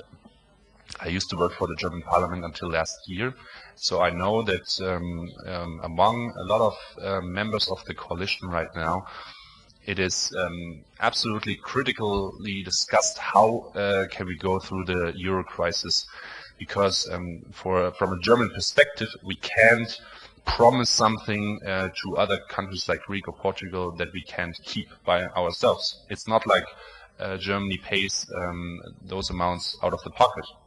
Whatever we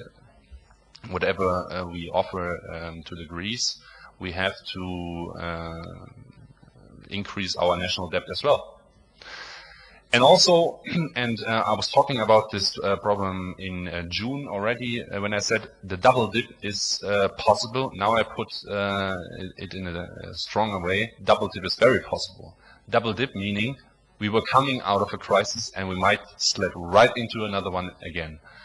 And this is also, if you look at the economic growth figures in Germany, people, or especially if you look at the stock market, people are worried that the next crisis might come sooner than later. If you look at the figures of the US economy, where the unemployment rate is still high, economic growth is still low, this means, especially for an export-oriented country like Germany or the European Union in general, that there are some bumps on the road ahead.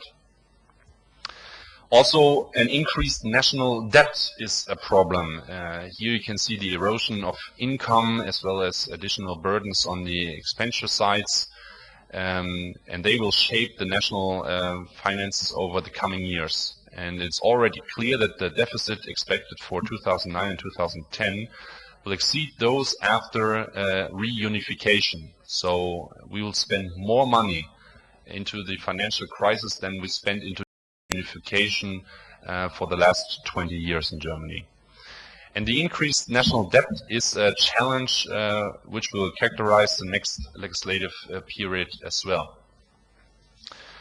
Also, if we look at the growth performances, you can see that over history the growth rate is declining over time, meaning that if you take a medium ratio of the growth rates within the different periods of the economic up and down path cycles.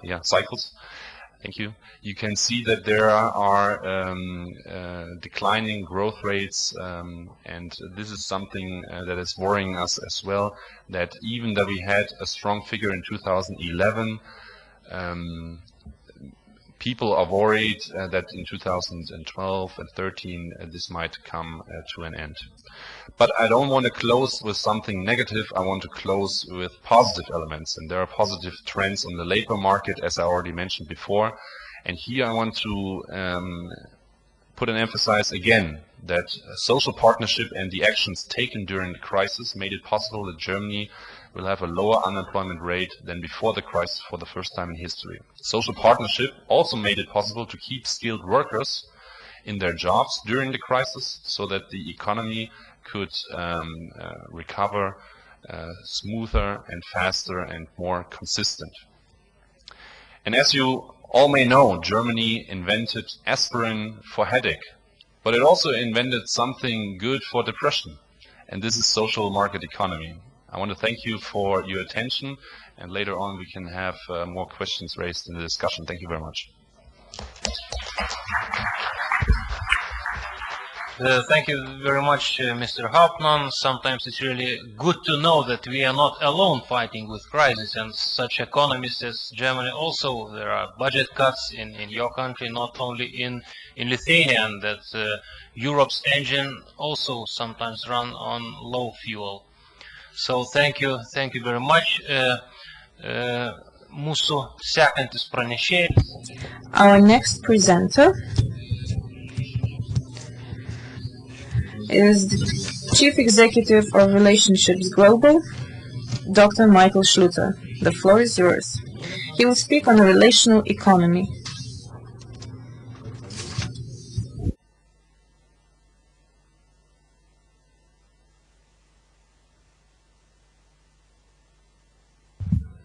Thank you. Good morning, everybody. I feel I have a tough assignment because you've been sitting here now for over 2 hours, listening to one speaker after another, and I'm coming at the end of the list, so I'm going to have to keep my remarks, I think, rather short, because otherwise everyone will go to sleep. And also coffee and lunch are somehow in prospect, and you never want to keep people away from their lunch, or you become very unpopular. You form a bad relationship, and I run an organization called Relationships Global. I have to say that the 3 speakers have all been fascinating. I've enjoyed all of them. I think I'm probably at an extreme end in 2 senses. Firstly, I'm even more pessimistic than the last speaker. That is, I think that the size of the euro crisis is really not yet fully evident. And I call in evidence some friends in the IMF who give me some inside knowledge. I think we are facing a huge crisis coming up, and I think we should be ready for something on a large scale. And secondly, I think that it is easy with the idea of the social market to become complacent. And I want to shake your complacency, if I can, this morning, and suggest to you that there are still fundamental moral flaws at the heart of the social market, which, if we come from a Christian or any religious tradition, but particularly from a Christian tradition, we have to be willing to address. That capitalism, including the social market version of capitalism, is fundamentally morally flawed, and we have to deal with those issues if we are going to avoid long-term economic stagnation and decline and cultural decline in the West. I am immensely impressed personally with the performance of Germany. I think the last speaker gave us very good reasons for us to be impressed with it. I remember seeing the statistic that Germany has the largest exports in the world, even larger than China, until about 12 months ago. This is an extraordinary achievement for what is, in global terms, a relatively small country. But I still think that Germany itself is going to be caught up in the middle of this tsunami for the reasons that Mr. Hauptmann made clear. As I'm going to speak rather shortly, if you want to follow my arguments later, there are these papers outside called Cambridge papers. I'm selling them at 1 lira each. I think most of you can afford 1 lira. So if you want to follow up the arguments, then please take a look at those. So let me try and just spell out the argument. There are 4 issues really: vision, values, vocabulary, and vehicles. Vehicles meaning institutions. So each of them I shall cover rather briefly. The vision that I bring to this conference is close to personalism that underpins social democracy, Christian democracy, but it is different in 1 or 2 fundamental respects. So it comes out of the same Christian foundations and tradition, the idea that Christianity is a relational religion, one which finds its philosophical and ethical base in the concept of Trinity as a relational understanding of God, God internally in relationship, the covenant in the Old Testament, the incarnation of Christ, the atonement, Christian ethics based on love, another relational word, the church as a relational community, eternity as a relational experience. All of these things point to relationships as being the primary category of Christian thinking and the primary category of human experience. So we are suggesting that instead of relationships serving the fundamental concerns and priorities of finance, we need to turn that on its head and put relationships in the center of our thought universe and make finance serve the interest of relationships. And where this differs from the tradition of personalism is that, firstly, all relationships matter equally. So there is no division between professional or business relationships on the one hand and personal relationships on the other. Whether it's professional, business, civic, or personal, all of them are subject to the same criteria and the same concern. Secondly, we move away from the culture of Western liberalism with an emphasis on mutuality and covenant rather than an emphasis on individual rights. And the argument is that the rights culture is making us fundamentally selfish, self-focused, and we need to change the language and the thinking that is informing this rights culture. Thirdly, that there has to be a much more thought out way to balance equality and incentives. If you believe in incentives, and I think we all believe in incentives, you create inequality. So how do you balance out equality and incentives in the long term? And capitalism on a global basis, of which all of us countries represented here are involved, capitalism is creating growing inequality on a long-term basis, and it's very difficult to see how to fight that. I shall mention a few points in that regard. And in redefining economic goals, I think we have to look at intergenerational relationships as well as interregional and interethnic relationships if we are going to have some kind of balanced growth rather than looking just at the state of wealth between individuals. Now, any difference or shift in economic or social paradigm requires language and categories of thinking. So I can't avoid asking you to think about this category of thinking and this little piece of vocabulary. If you think about the word relationship, it is a very difficult word to use in political discourse. And the reason is that so many of the words that we use when we talk about relationship are emotionally charged. So I want to suggest these 5 categories or aspects of relationship which exist in every single relationship, both between organizations and between individuals. The 5 aspects are communication. Every relationship has communication. Secondly, time or story. That is, it has a past, a present, and an expectation of the future. Thirdly, knowledge that each party has of the other. Fourthly, power. And fifthly, purpose. Every relationship at home or in the workplace or between countries has those characteristics. And I suggest to you that what in certainly the Christian tradition we are seeking is what we would call relational proximity, relational closeness.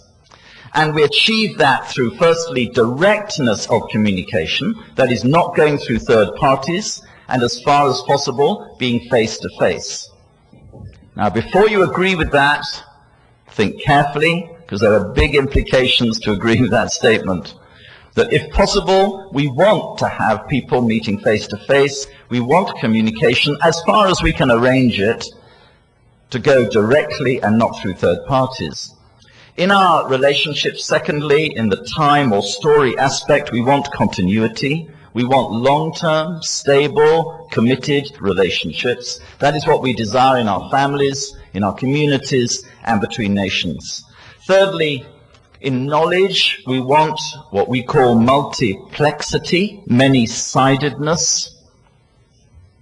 So we don't want to see people just in the office. We want to see them around, at home, in the community, outside the office, in a wider aspect. We want to know their backgrounds, where they come from, what they think is important, what they believe in.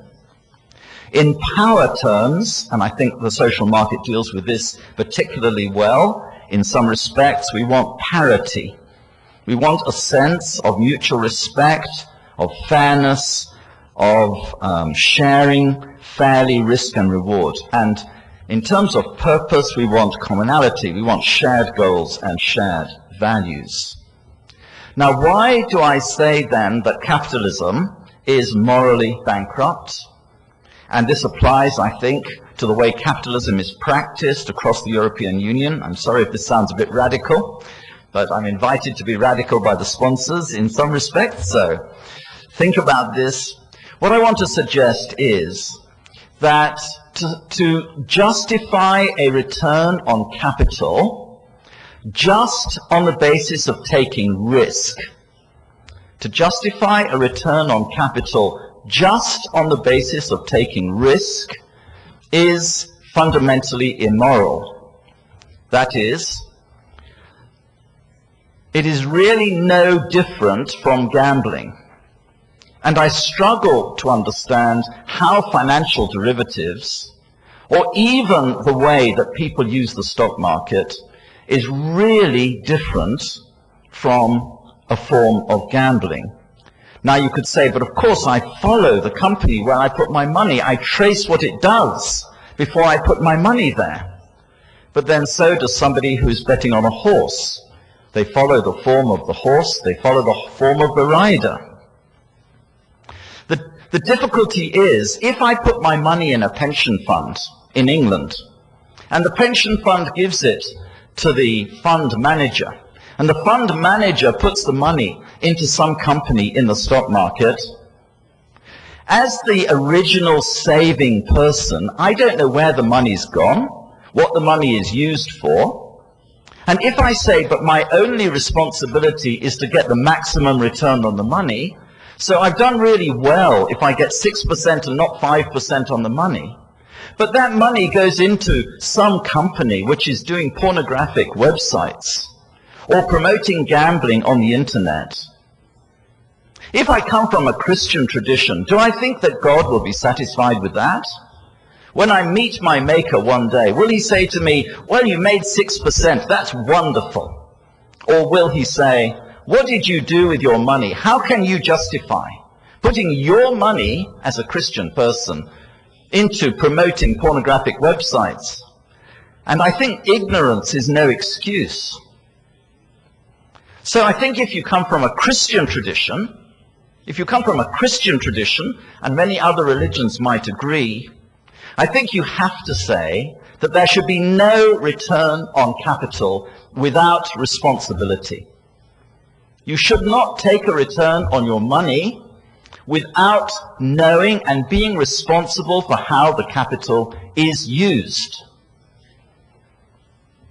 So if in the American Revolution their campaign slogan was no taxation without representation, that was the American Revolution slogan, no taxation without representation, because we British were taxing these Americans without allowing them to have any say in their own government.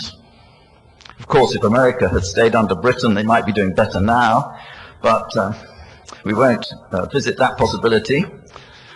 But if that was the slogan, no taxation without representation, I suggest that if you come from this European Christian people's movement, if you are in that space, that you should adopt the slogan, no reward without responsibility, No investment without involvement, no profit without participation.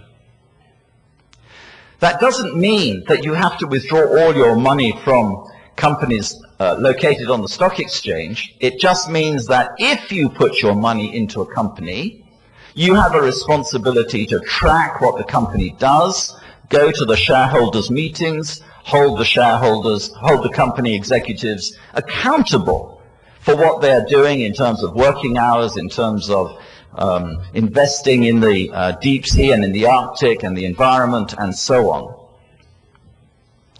Now, if you allow the disconnection between people and capital, you create 2 or 3 huge problems. The first is, if you disconnect people from their money, first of all, money ceases to be a form of social glue, holding families and communities together.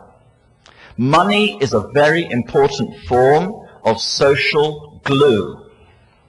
And if you remove money from the equation, you will get a rapid breakdown of family and community. Can you quote me a single capitalist country in the world which is not facing a catastrophic breakdown of family and community? There is not one that I've been able to locate. I travel all over the world and it's the same everywhere. Australia, Singapore, Hong Kong, Japan, Australia, don't mention that, South Africa, Kenya, UK, US, across Western Europe, we're seeing families disintegrating. And if that continues, the impact of that long term on issues of identity and cultural continuity and those kinds of things is immense.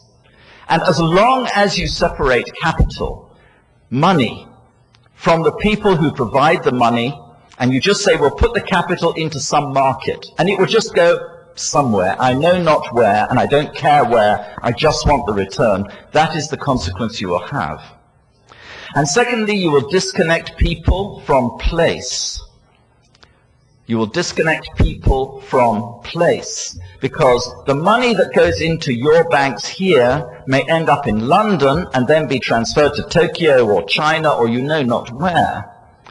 Money does not get recycled into local investment because you want 1% more on your capital. So you're saying, well, send the money anywhere you like in the world, but just make sure I get 6% and not 5%, or 11% and not 10%. If you do that, in the end, you erode the financial base of your society. Now, you can see I used to be with the World Bank, but I'm not with the World Bank today. And I'm not with the World Bank today because I don't believe in the foundational principles on which the World Bank works. And I'm particularly concerned about the issue of interest and of financial flows where there's not only no involvement, but there's not even any risk-taking. I need to be winding up. How then do you create a relational economy? What would we have to do that? There's a whole range of things we need to do. Time is the currency of relationship. Time is our scarcest commodity. In fact, I'm inventing a new discipline called chronomics. It's like economics, but it's about time. So we need to think about creating time available for family and community. We need to strengthen household balance sheets in terms of both stronger ownership of property and decreasing debt. I suggest we need a new institution. We call them family associations. These are extended families becoming economic units with a defined welfare role and exploiting their collective purchasing power. We've done a lot of research around that idea. We need to incentivize the co-location of relatives, that is, relatives who live within walking distance and can give help to one another as people get old, because we have to have strong families if we're going to have a low-cost economy. Because if you don't have a strong family, the government in the end will be forced to pick up the costs, and as the family costs are picked up by government, you end up with a high tax base, and you're therefore unattractive to business. We have to find ways to engage capital providers. We have to find ways of getting away from individuals dealing with governments for their welfare payments and get back to local communities who have the local information. I will finish on just one further concern. There are different ways to bring a relationship emphasis into the way that businesses operate. And we are suggesting 3 different ways that this can be done effectively. We've designed a relational business charter, and we're suggesting, like a credit ratings agency, that a country needs a relational ratings agency. I have discussed this with Moody's, one of the big ratings agencies in London, and they're very interested in the concept. Whether they will do it reliably, of course, is another matter. But I think we need a relational ratings agency which will assess companies by the quality of their relationships with all their stakeholders. So with their employees, yes, but with their customers, with their suppliers, with their shareholders, with their regulators, with their banks, with all the different people who have an interest in the company. We need to rate companies by their relationships. Secondly, I suggest countries need a new corporate governance code, modeled on the one in South Africa, which is now operational, where companies have to report in their annual report and accounts on the quality of their stakeholder relationships. We're currently working with 5 of the largest companies on the South African Stock Exchange to look at how they conduct these assessments of their stakeholder relationships. Pay differentials, for example, the size of the pay between the bottom and the top of the company. I don't know what it's like in Germany, Mr. Hauptmann, I'd love to know, but let me tell you, in Britain, that the person who works on the checkout in the supermarket now gets less than 1% of the chief executive of the company. In fact, he or she on the checkout probably gets, in our bigger supermarkets, about 0.2% of the salary, including all the benefits of the person at the top of the company. In South Africa, the ratio is roughly 1 to 1,000. Now, we say we believe in equality. If you come out of a Christian tradition, as I think many of us do, we know we believe in equality. But what does equality mean if we accept pay differentials of 1 to 1,000? And how can somebody who owns a share on the stock exchange for 30 seconds, or a financial derivative which doesn't involve any contact with the company at all, how can they take responsibility for how their money is used if they have no contact at all with the company in which they are trading? And yet these are the fundamental values of contemporary social market capitalism. I'm saying it needs changing. The system is flawed, it's broken. And thirdly, we have developed a set of diagnostic tools for use in business, for business improvement, for lowering enterprise risk, which companies can use on a purely commercial basis. So we're putting that into a commercial company at the moment, because there is such a demand from companies to deal with their relationships. They know that they can increase their profits if they do that. So I'm wanting a Copernican revolution. It may take 100 years like it took Copernicus. You remember Copernicus said, the sun does not go round the earth. You think the sun goes round the earth because you see it rise in the east and set in the west.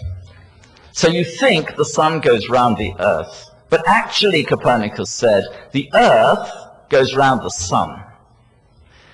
And everyone said he was mad, but after 100 years, they realized he was right.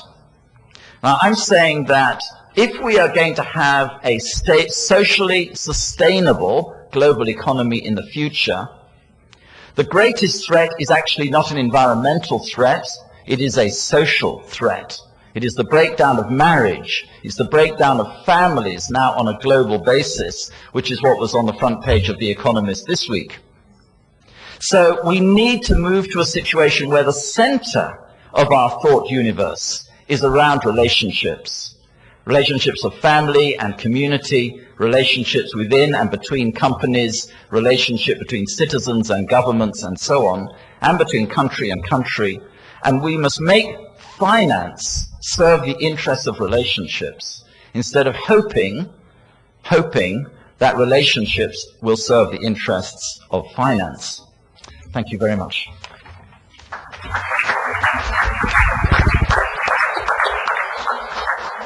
Thank you very much, Mr. Schluter, the first professor and only of chronomics. Thank you. Šiuo pranešėju mes baigėme pirmąją savo konferencijos. With the last presenter, we end the first session of this conference. We gained a lot of insight, a lot of information. As we are a bit late with the agenda, the time of the agenda, I believe we'll have to shorten our discussion, and we will be given a very limited time for discussions. I know that Mr. Ximenes wants to start the discussion, but as a chairman, I would like to kick off with the first question on my behalf. None of the guests deny the fact that the second wave of crisis is highly possible, what Mr. Hauptmann has already mentioned. So what should be done in that case? Because in Lithuania, the Lithuanian government was not prepared for the economic crisis, and our parliament will start elections next year. So what can be done right now? Here I'm asking as a politician. So what can be done right now in terms of stable, prosperous social market development? What can be done in this respect right now in order to avoid a highly possible one more recession? So this is my question that goes for all of the speakers. Maybe Mr. Nausėda would like to start the discussion right now. Klausimas iš tiesų toks gilus ir platus, kad The question is rather broad, I should say. Maybe it's not a very good one before going into a break. Well, I would like to believe that everything that was said by other speakers is not related to the double dip or huge stagnation, but in case it happens and our economy will go into recession that was back in 2008, 2009, and we cannot refute such a possibility. The problem would be that differently from the time a decade ago, we won't have means necessary to go out of that recession. As we go out from one recession, we are still trying to heal our wounds, and we start to believe that we will live better in future. But as with many other institutions, their budgets are rather limited. We don't have the resources, sufficient resources to come out safe from the double dip. We can only use the means that Mr. Hauptmann has already mentioned by presenting the German example. The German economic and financial situation is more stable, and it has more resources to stabilize the situation in times of crisis, meaning reducing taxes, increasing public finances. Crisis was not a huge problem for Germany because it trusted international finances, it had certain resources to get out of the crisis. Meanwhile, in Lithuania, the situation was rather different. Here, it depends on the economic indicators, our own economic indicators. And if we have any doubts about them, we come into problems.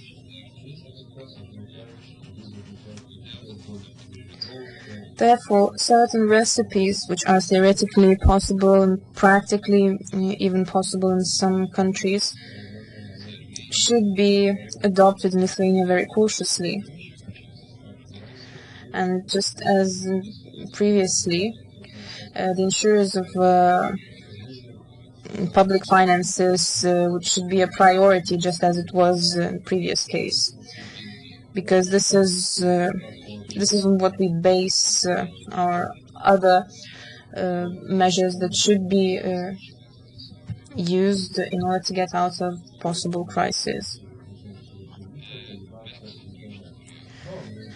But coming back to optimistic note, I hope that the politicians of many countries, those countries which face debt problems, will find efforts to deal and cope with the situations that might come up in order to avoid the situation that was in 2008, and we won't be forced to live on the conditions of bankruptcies and famine. Hopefully it will be so. Thank you. It is a very tough one because it is the question, how do we solve the whole crisis, or how do we deal with the crisis in general? I think one of the key elements will be we don't have individual state solutions anymore. I strongly believe we have European solutions or worldwide solutions. And for the EU, this means we need a European debt limit within all the countries. And I think the Spanish and the Italian government already started this process.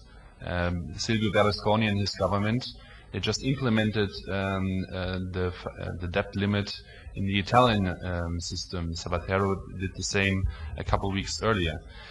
We also need European minimum standards. That doesn't mean that we need a one-fits-all solution for each European state, but it means that we, for example, if you take the retirement age, we can't live with the European Union where we have huge gaps where people go into retirement, and those gaps are like 10 or 15 years between northern and southern countries. And I think we need some sort of more European government when it comes also to the supervision of those implementations.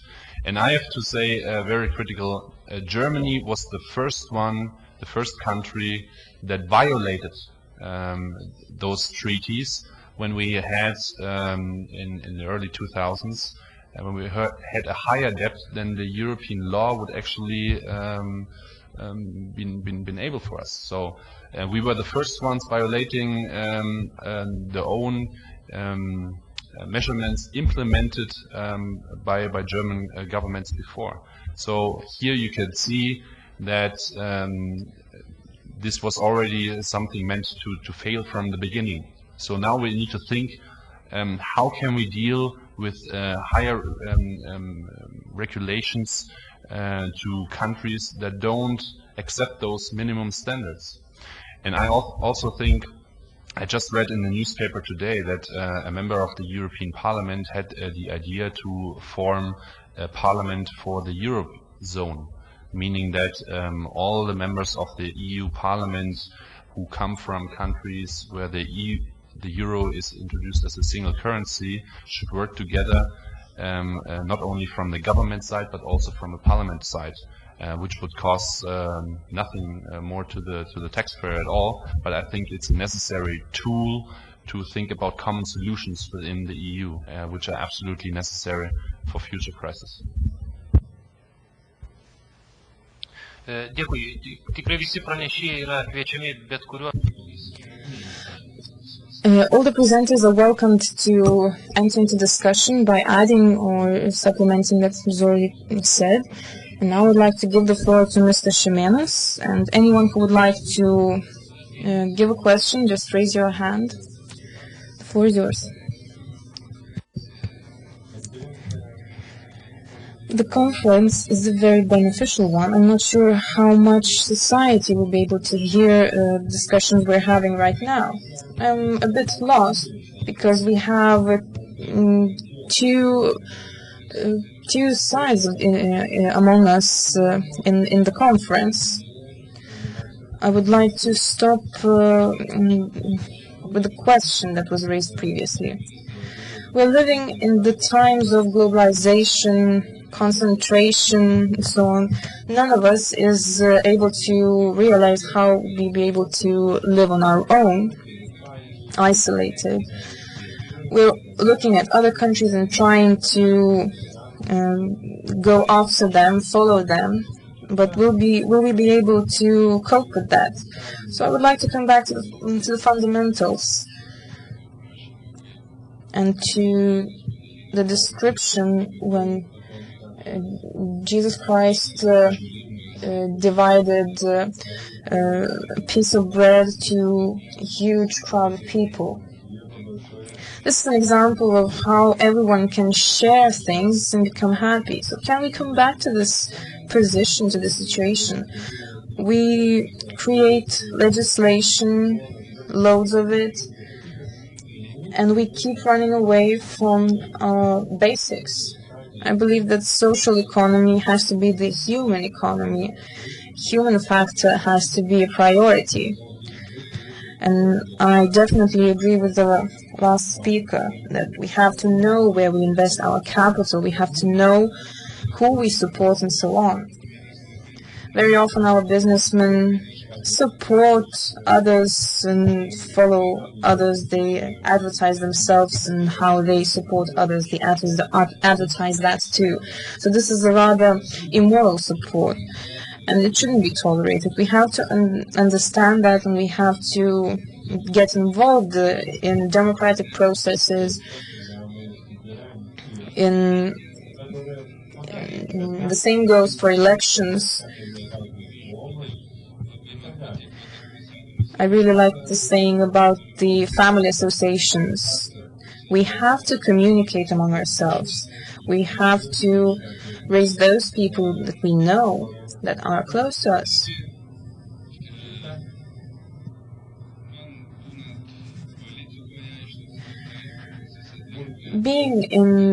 Working in the political arena, I always get to observe the changes in this field and being angry with the impossibility to change things, but probably we should start from ourselves, as it was said.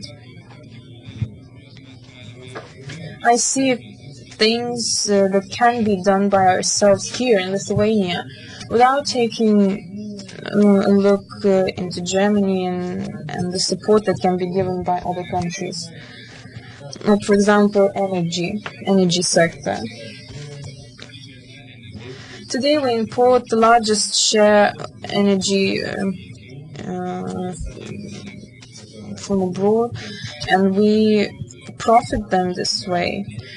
We can halve that import if we can employ our own resources. In this way, we can solve not only our economic problems, but also our social problems, relational problems.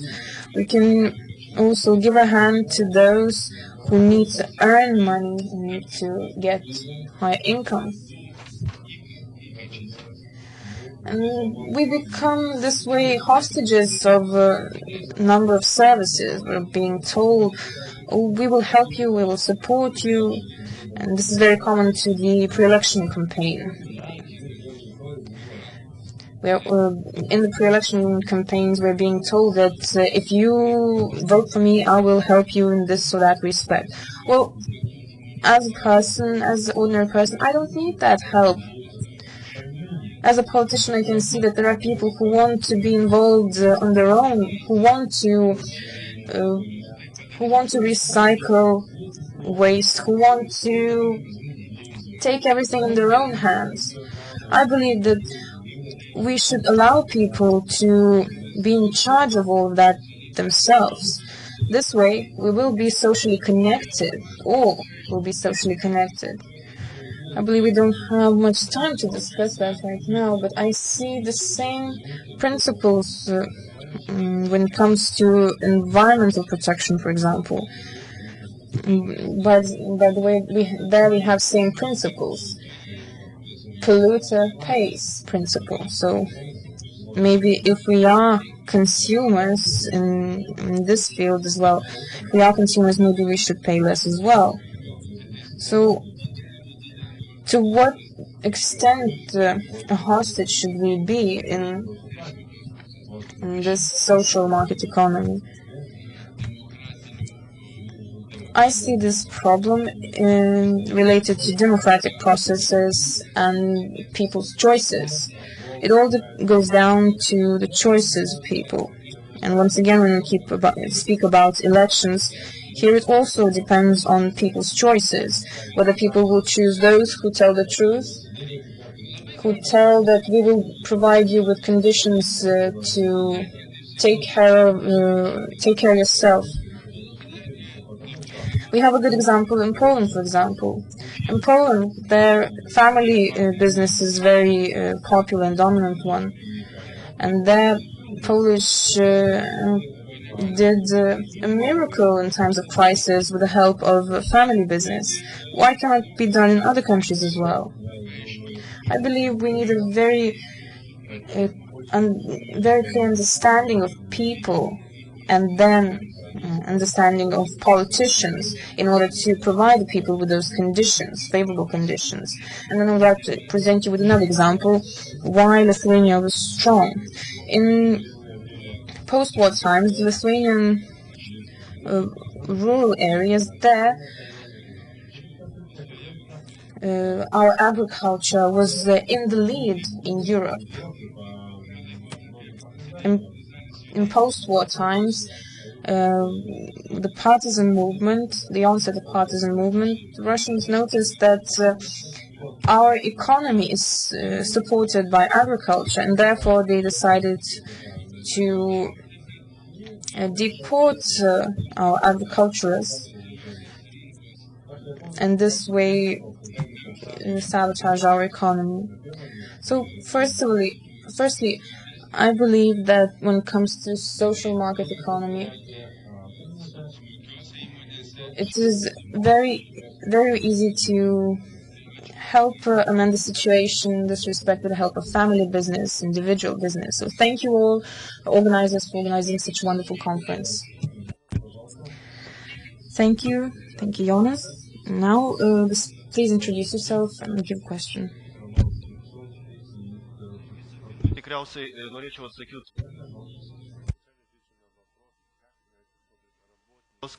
I represent the Solidarność movement, the trade union movement. After the crisis, there will be more millionaires and more people in poverty. The state debt will increase, and even more people might leave Lithuania for good.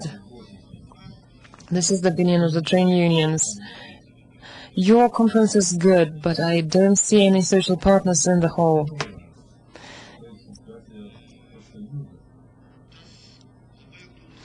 This important issue is important for all.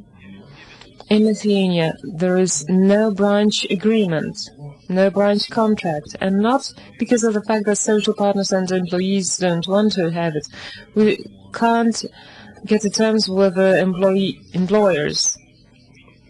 The key issue so far for the current situation is the liberalization of work relations. This has already been, a lot has been already done in this area, but the things which have been accepted now only worsen the conditions of the employees. The employers are using the changes in the labor code. In some companies there were good agreements made, but in most companies some employers are not paying their salaries for 3 months in accordance with the labor code. The labor inspectorate has to oversee this, but the effects of the observers of the labor inspectorate are not good. Let's say a company pays out 1,000 liters as a fine, but to continue stopping the employers from getting their salaries for 3 months. How do we stop the double dip? I don't know, the experts will tell us. But social dialogue should be in place. But it is not in place in Lithuania. There is stagnation. It's not effective. And it's not being developed. This is my personal opinion as a member of the board of the trade union, Solidarność. Thank you. Anyone else willing to join the discussion? I'd just like to respond to that comment, and I suppose it raises the issue of if you have a situation where the relationship between the employer and the union is not a strong one, how do you deal with that? And I think a first step, as I mentioned in my talk, and which is not difficult to bring about, is to ask for a new corporate governance code. Now, in Britain, we do that through a financial regulation committee, although doubtless the business secretary would have to have some say in its introduction. In South Africa, it was brought in through the Institute of Directors, working with the Johannesburg Stock Exchange, but I think they were under pressure from, again, the ANC government to do something about the bad relationship between employers and unions. But all a corporate governance code needs to do, as in South Africa, is to require companies in their annual report to comment on the state of the relationship between the employers and the unions or the employees and the other stakeholders. Now, it may start off simply by information being required. So I was talking to one of our biggest property companies in the UK a few weeks ago, and one of the board members told me that they are introducing the requirement in this property company of putting down the highest salary in the company and also putting on paper the lowest salaries in the company, so people can see what the difference is. And then, in a sense, relying on public opinion and people's consciences to say, this is unacceptable, this is wrong. And then it becomes an issue in the newspapers and becomes an issue for public discussion. So once companies know that this information is going to go public and the newspapers are going to read what is going on in these areas, it gets a great deal easier to start getting the discussion going to try and bring it about. Now, it is possible to go further than that and start asking some questions around those 5 aspects of relationships that I mentioned. So the issue that I would like to discuss with you or with any trade union leader or with any employer is, if you say, is the problem in this relationship because there is no direct communication? That is, we're not sitting down and talking very often. Is the problem because each side keeps changing the people who come to the table, so there's no continuity in the relationship between the people negotiating? Is the problem that each side does not really know the problems that the other side is facing? So there's a lack of knowledge in the relationship between the two sides. So the unions don't really understand the problems the management is struggling with, but equally the management doesn't understand the problem that the employees are dealing with. Or is the problem simply one of power, where there is a lack of participation in decisions and a lack of a sense of fairness? Or is the problem that both sides don't have a sense of shared purpose? Now, I think the success of the German experience is that they were able to persuade both the unions and the employers that there was a very strong sense that if they got together, they could both do better. And I think it's identifying that common goal and common purpose that is often the secret to making the relationship work better. but we probably need a longer conversation. Thank you, Chairman. Thank you. Gerbiamas Petras Luomanas. Mr. Petras Luomanas. Thank you. I thank the organizers of the conference for this conference, which comes at a good time and is necessary. I think we are raising problems and raising issues. We clearly see that social market dominance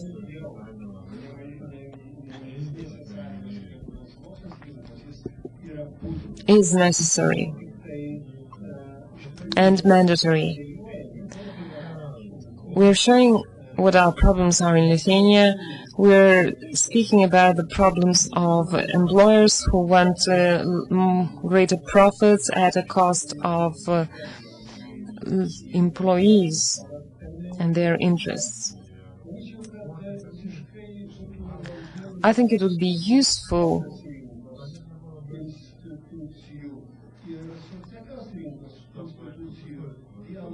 to ensure a dialogue between free market institutions and social market institutions. We would see clearly the differences, and the media would also cover these. This is how we would see which market meets the needs and expectations of the society, whether it's the free market or a socially oriented market. I'm sure that socially oriented market meets the interests of inhabitants better, but as far as we can hear in Lithuania, the Free Market Institute dictates the conditions, and politicians also accept them. I will have a question. What is your opinion, the opinion of the keynote speakers on my opinion? Thank you. Thank you, Mr. Petras Luomanas. I give the floor for any more comments and questions to our keynote speakers.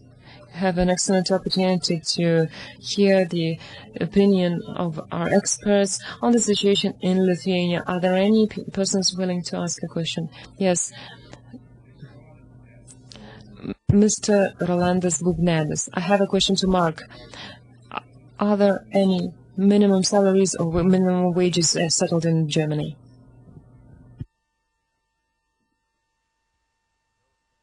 Minimum wage is highly discussed in Germany, and we have it in specific sectors where we don't have an agreement for the whole country.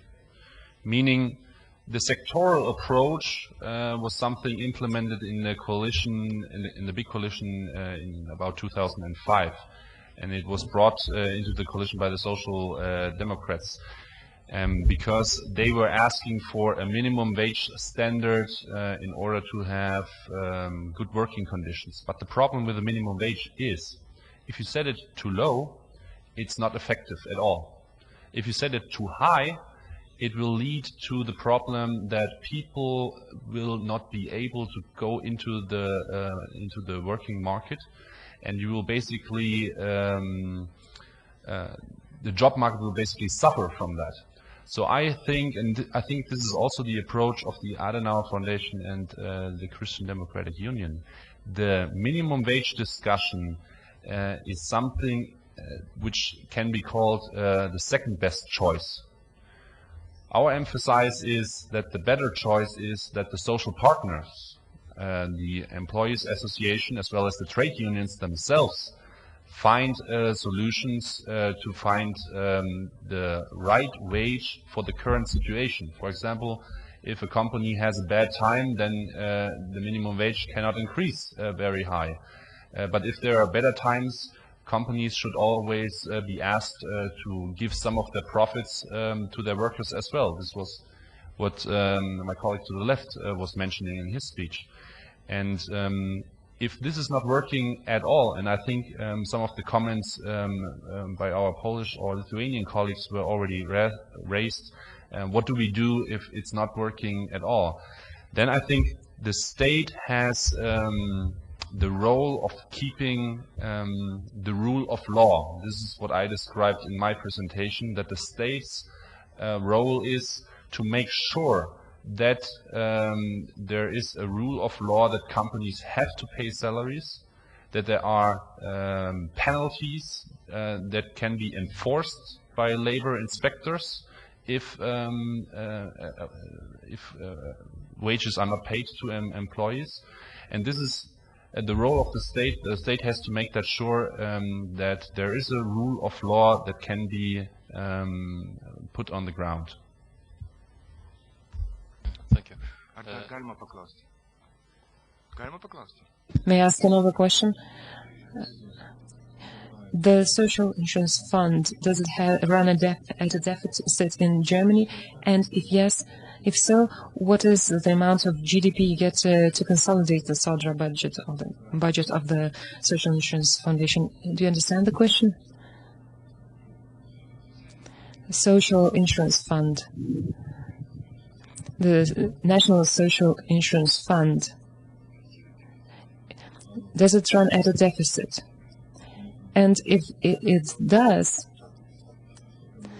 what is the amount of the GDP of the national budget which is allocated for the national foundation? The question, all of our social funds are not working as they used to work in the history, meaning that there is German taxpayers' money within all the institutionalized funds.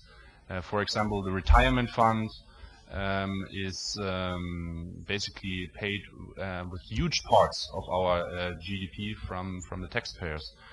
I don't have the actual number in mind. I have to look it up. But all social funds together make out, I think, 170 billion euros of our budget in the total number, and the budget is about 350 million euros. So it's huge. It's actually the biggest share that we pay out of our national budget into social funds, for example, retirement funds and so on. So there's a deficit. If I understand you well, the Social Insurance Fund needs external help.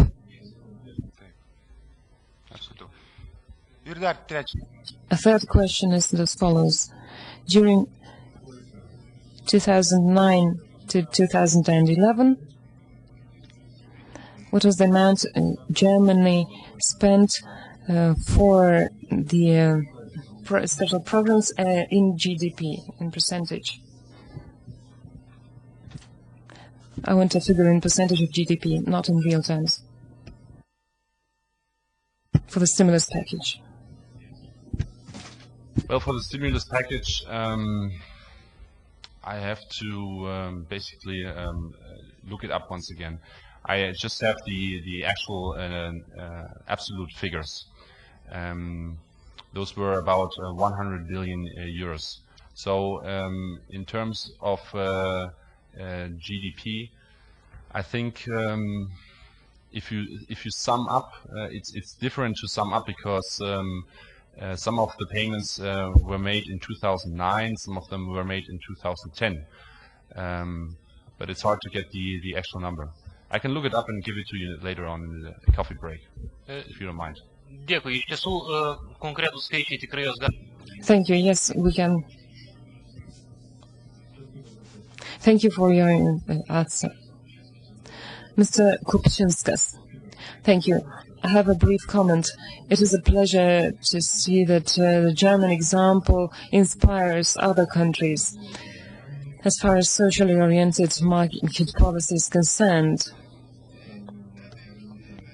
We clearly know that certain countries that belong to the Eurozone receive money from countries including Germany who help to stabilize the euro. Nevertheless, as far as the experience of Germany is concerned, we have to acknowledge that this policy has lots of history in Germany and it has been successful in the past. As you help the people of other countries, I think you also should share this knowledge or ensure trainings for people how to get that help, how to get that support. Most observers remember the phrase when in Greece one person told the listeners on the TV, we will go up from our sofas and go into protests if government doesn't take any measures. This demonstrates the view to labor relations and the view on labor relations in Germany and other countries. It differs. This approach and the crisis is also a moral crisis. We have to bear that in mind. We also have to take decisions in view of that. Thank you very much. I thank the participants of the discussion. I'm certain that we will have an opportunity to debate during the second part of our conference. As Mr. Schluter has mentioned, it's unpopular to stop people from going into the coffee break because they are willing to have some snacks and some coffee and tea. We'll have time to talk with each other on the ground floor. We will descend to the ground floor. There is a canteen there, and you may all join us. In the second part of the conference, we will move away from the theory to facts and figures. Mr. Šimenas, Dr. Šimenas will speak about the actual measures to be adopted in a large-scale company and which social measures should help safeguard employees from the crisis. We will also learn about the economic situation in Belarus and whether we can talk about the social market model in Belarusian circumstances. We will compare the situation in Belarus to the one in Lithuania to our benefit. Thank you for the first part of the conference, and I invite you for a coffee break.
Sveiki. Good afternoon, participants of the second session of our conference. Hopefully, you're not feeling hunger anymore. You're satisfied. We've heard in the first half of our conference a number of speeches that raised questions. Unfortunately, we won't be able to ask them right now.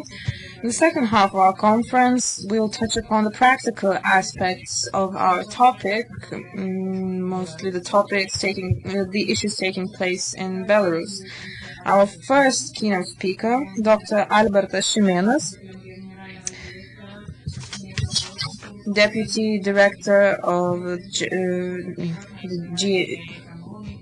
GSC Lithuanian Railways, who will speak on how to deal in a huge company how to deal with problems during crisis. He will speak on social dialogue during financial crisis. Thank you, Mr. Chairman. Good afternoon to all. Indeed, the first half of the conference threw us into very important discussions, so it's not a surprise that our coffee break lasted for a bit longer, and we have fewer guests among us right now.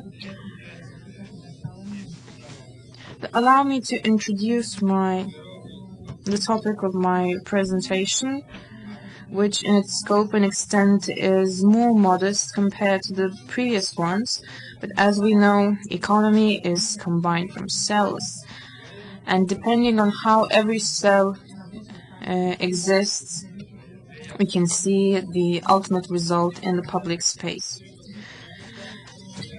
In the discussions on social market economy,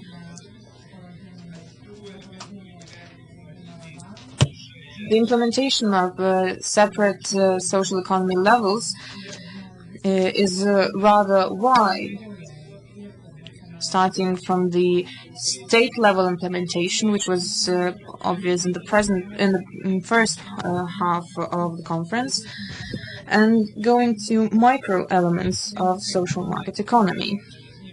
In my presentation, I will focus mostly on that, on the second element of social market economy. In smaller communities, the activities there are dependent not only on legislation, state legislation, but also on internal rules, internal procedures, and individual characteristics of its members. I will speak on the social dialogue among the staff members of our Lithuanian Railways company and how we dealt and approached problems during the economic and financial crisis.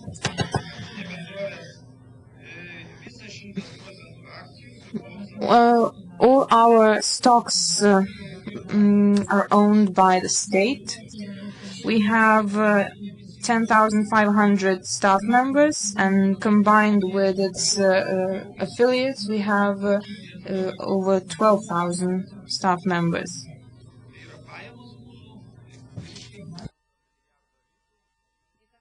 Our income exceeds 13 billion liters. Our wages this year, the average wage in our company this year was 2,686 liters. It was increasing. We observed an increase of 7.5% in the wages over the past years.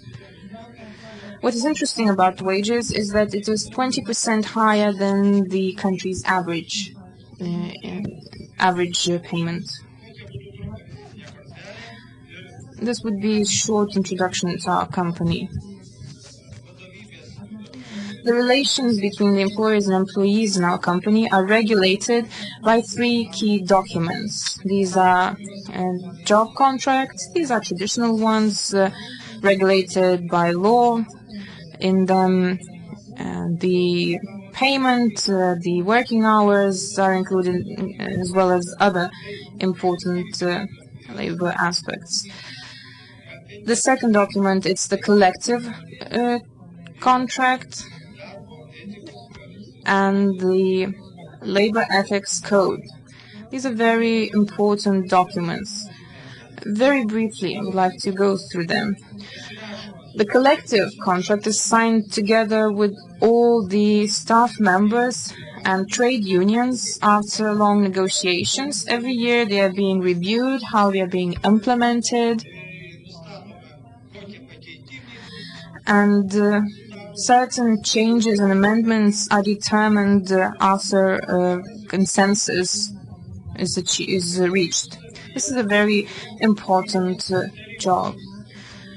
In our collective agreement, we have 13 agreements, one of which, as regards the procedure of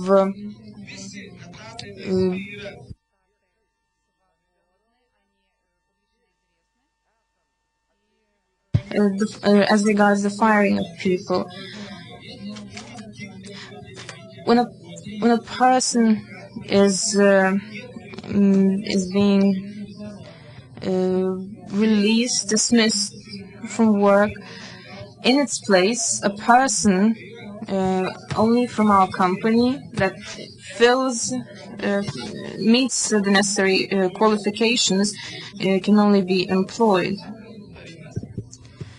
The second agreement in our contract speaks about the material support to our employees. This relates to the order of social benefits payment, to families, to large families, to people who had experienced accidents, suffering from diseases, and also benefits to those who plan on working in the future in our company. We also discussed the order of control in our company and so on. We also agreed on safe worker conditions. We are committed to providing our employees with the necessary uniforms, with free medical examination.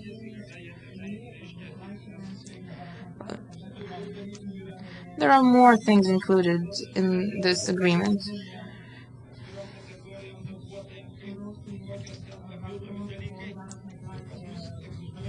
It also depends on special categories of our employees, which is existent in our countries.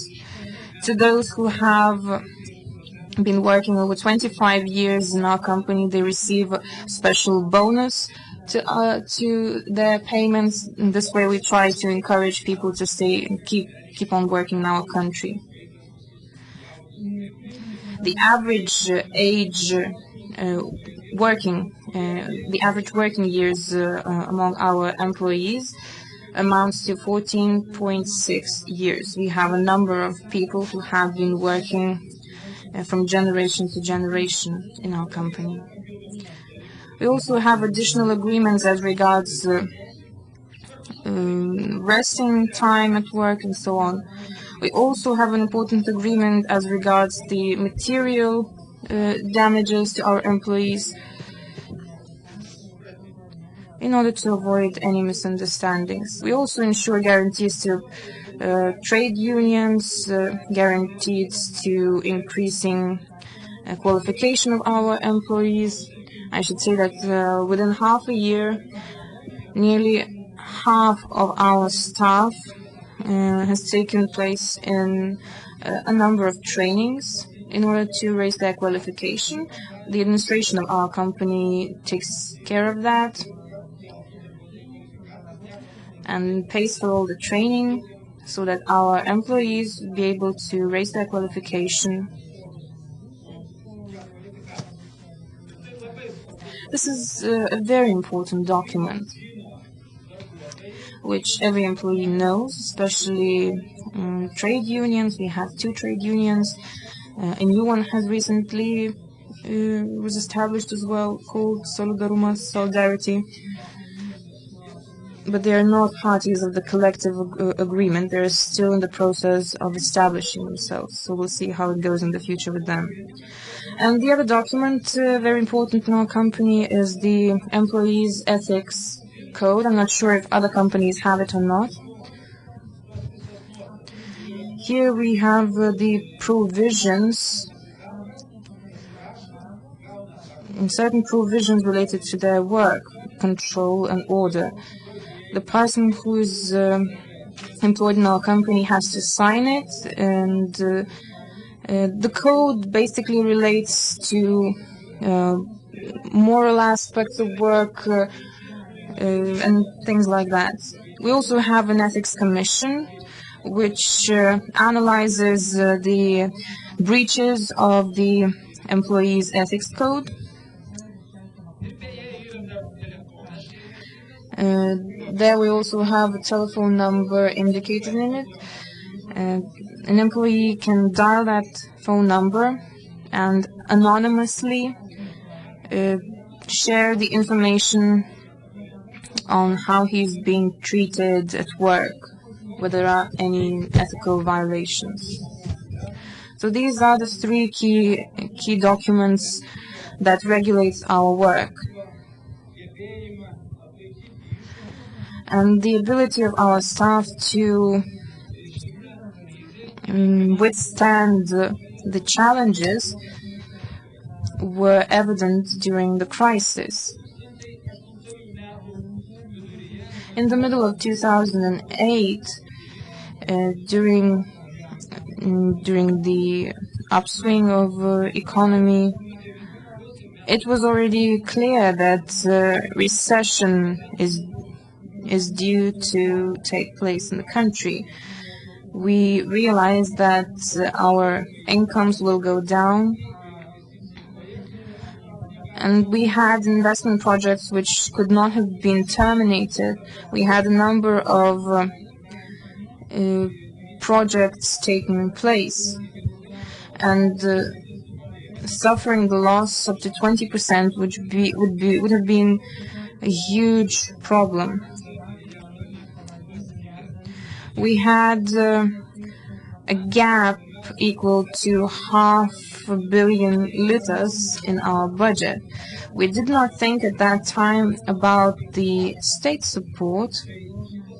It wouldn't have been fair, it wouldn't have been a good solution. So we prepared a program for the social resources savings. We assessed the possibility of additional loans without making it a burden for the country. We made sure about the loans, and the problems related to the loans were solved until the onset of the crisis. Then we prepared the crisis management program, and our staff members were introduced with them. And then we had a meeting where all the representatives of all our affiliates around the country participated at. We all dealt with the issues of how to solve crisis. We analyzed the crisis management program. Everything was presented in a very clear-cut and understandable manner so that everyone understood what could have been expected. And at that time, I would like to mark your attention, everyone was still enjoying the economic situation, and the economy was good at that time.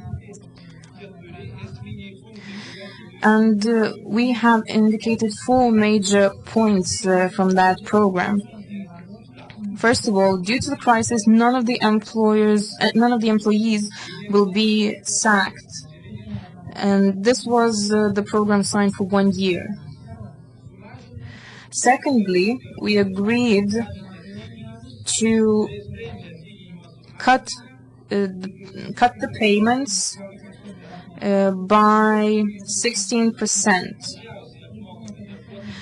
And those who receive the least payment will have to cut their payments, will have to cut their salaries on the minimum scale, and those who receive highest salaries will have to cut them on the maximum scale, as it was agreed. And we also, of course, agreed to try save as possible in possible years of crisis. Unfortunately, we agreed that the salaries will be increased as the economy gets up. And this is what we have already done past year following this agreement. The crisis management program for 2009 was first of all approved in 2008 by the staff members. Then it was adopted by the board, the administration of our company, and was implemented from top down. So what were the results of this program? It was not easy, of course, to implement it, but it was not as difficult for neither our partners, nor our suppliers, nor credit companies, nor contractors, nor the state, as compared to other companies who suffered in the crisis. We managed to preserve our employees, and therefore further, the social insurance fund also received all the necessary contributions that it used to before the crisis.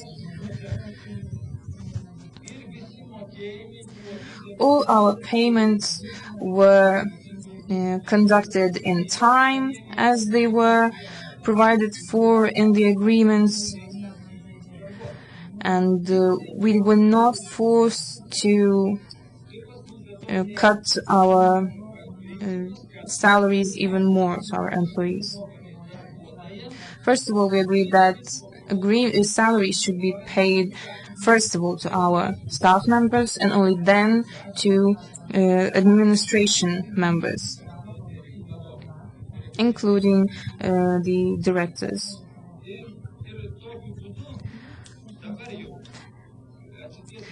This way now, as the economy is going up and recovering, we can observe results which are even better than the ones we saw last year.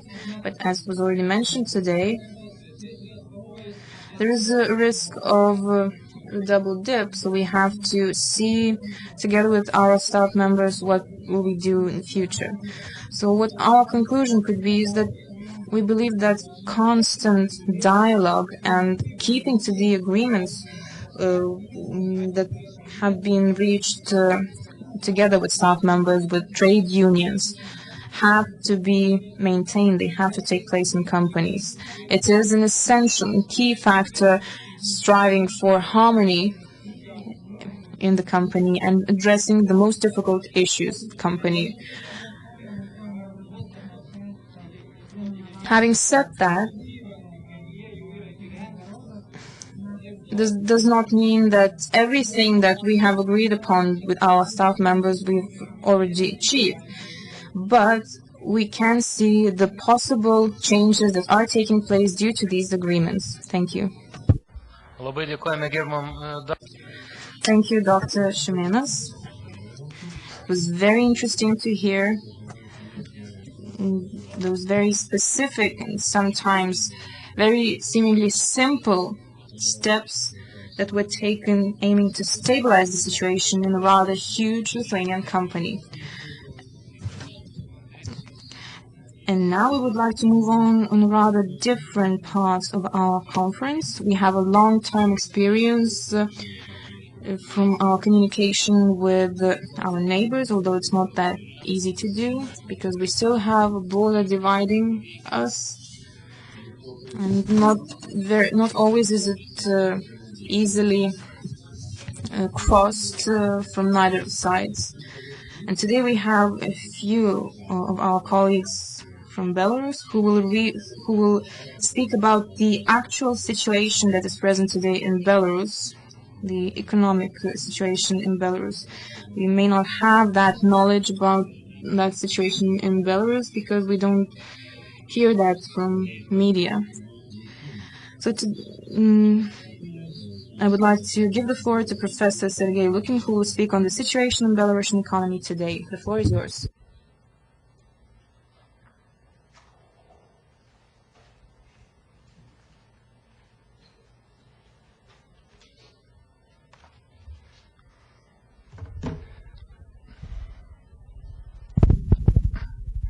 Good afternoon, Laba Diena.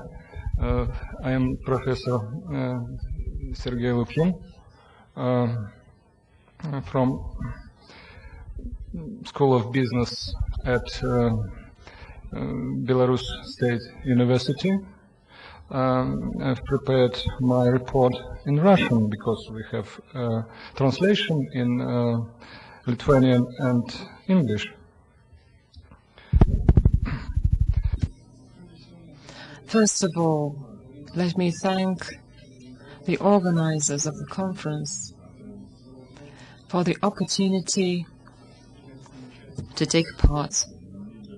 The subject of the conference is, to my opinion, very important both for EU member states and it is even more important for the countries in transitional period, the post-Soviet countries, especially Belarus.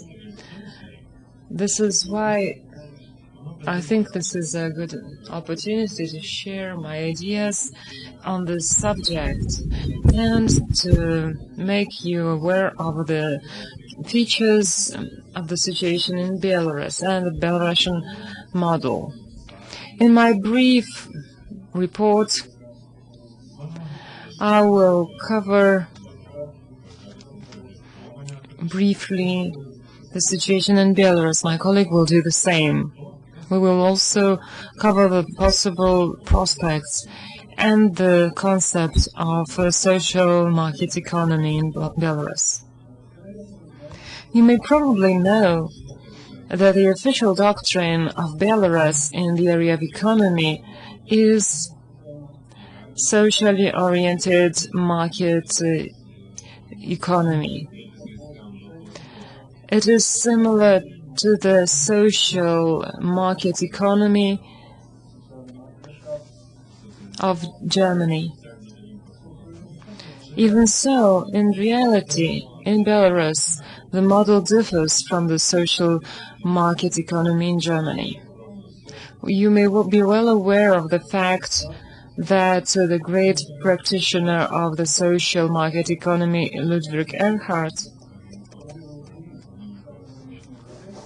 formulated the motto of the social market economy as follows: competition everywhere, regulation whenever is necessary.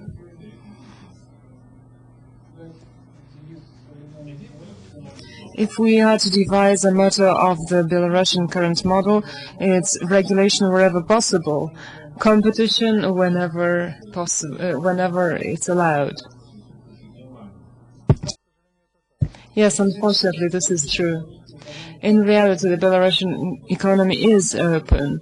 It cannot be completely and entirely a command economy and based on directives, even though these tendencies and trends are clearly seen, and you know about this. In view of the fact that a large part of the GDP is exported and sold on the global market, we have to take part in the competition war on these markets. In Belarus, we have a minor middle and average enterprise sector. It is also working in the competitive environment. Even so, during the last decades, the economic policy has been moving towards command methods.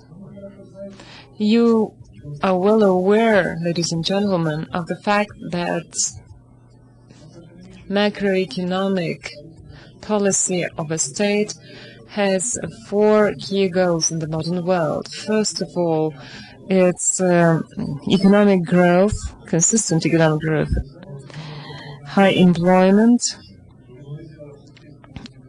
within the limits of a natural level of unemployment, stability of prices,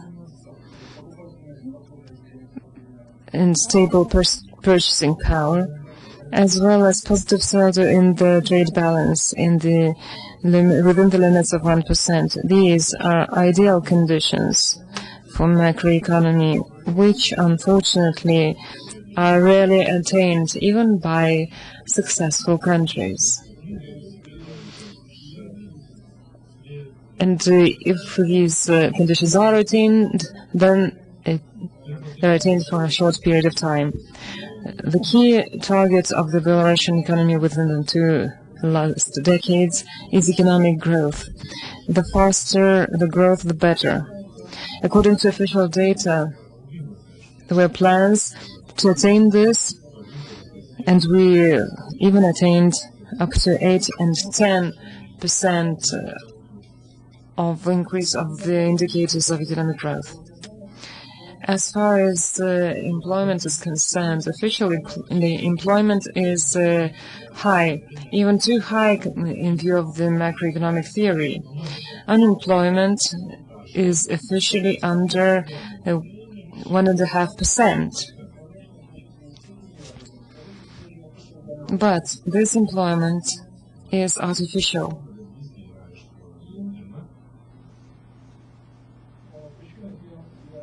I will cover the reasons for that later on. 2 more indicators of trade balance and stability of prices are negative. You can negatively assess them. The level of inflation in Belarus for the past 20 years has not been less than 9%, even though in reality it's higher. Currently, this year, the country has entered the hyperinflation period. The inflation is 60% currently, and the annual inflation will be a hyperinflation and will amount to 100%. Trade balance is even at a worse position. It's a negative trade balance we have in Belarus, and it currently amounts to $4.5 billion, according to the data of 2011.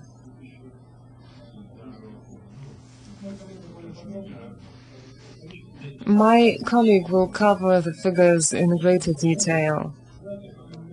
I will mainly focus my attention on the central issue. I have to say that these 2 indicators of economic growth and high employment have been attained thanks to artificial means. The high economic growth was attained through dotations. Clearly, unproductive production was supported by the state. Russia was the key country of export up to 2007, and the size of dotations or subsidies was not publicly revealed. Up to the events of 2007, 8, and 9, especially after the 5-day-long war in Georgia, these subsidies have dwindled. And attaining high economic growth was only possible through loans. We got loans from IMF, and loans were huge in the past 2 years. The Eurasian Economic Unity, or Russia, to be clear, also was the source of loans.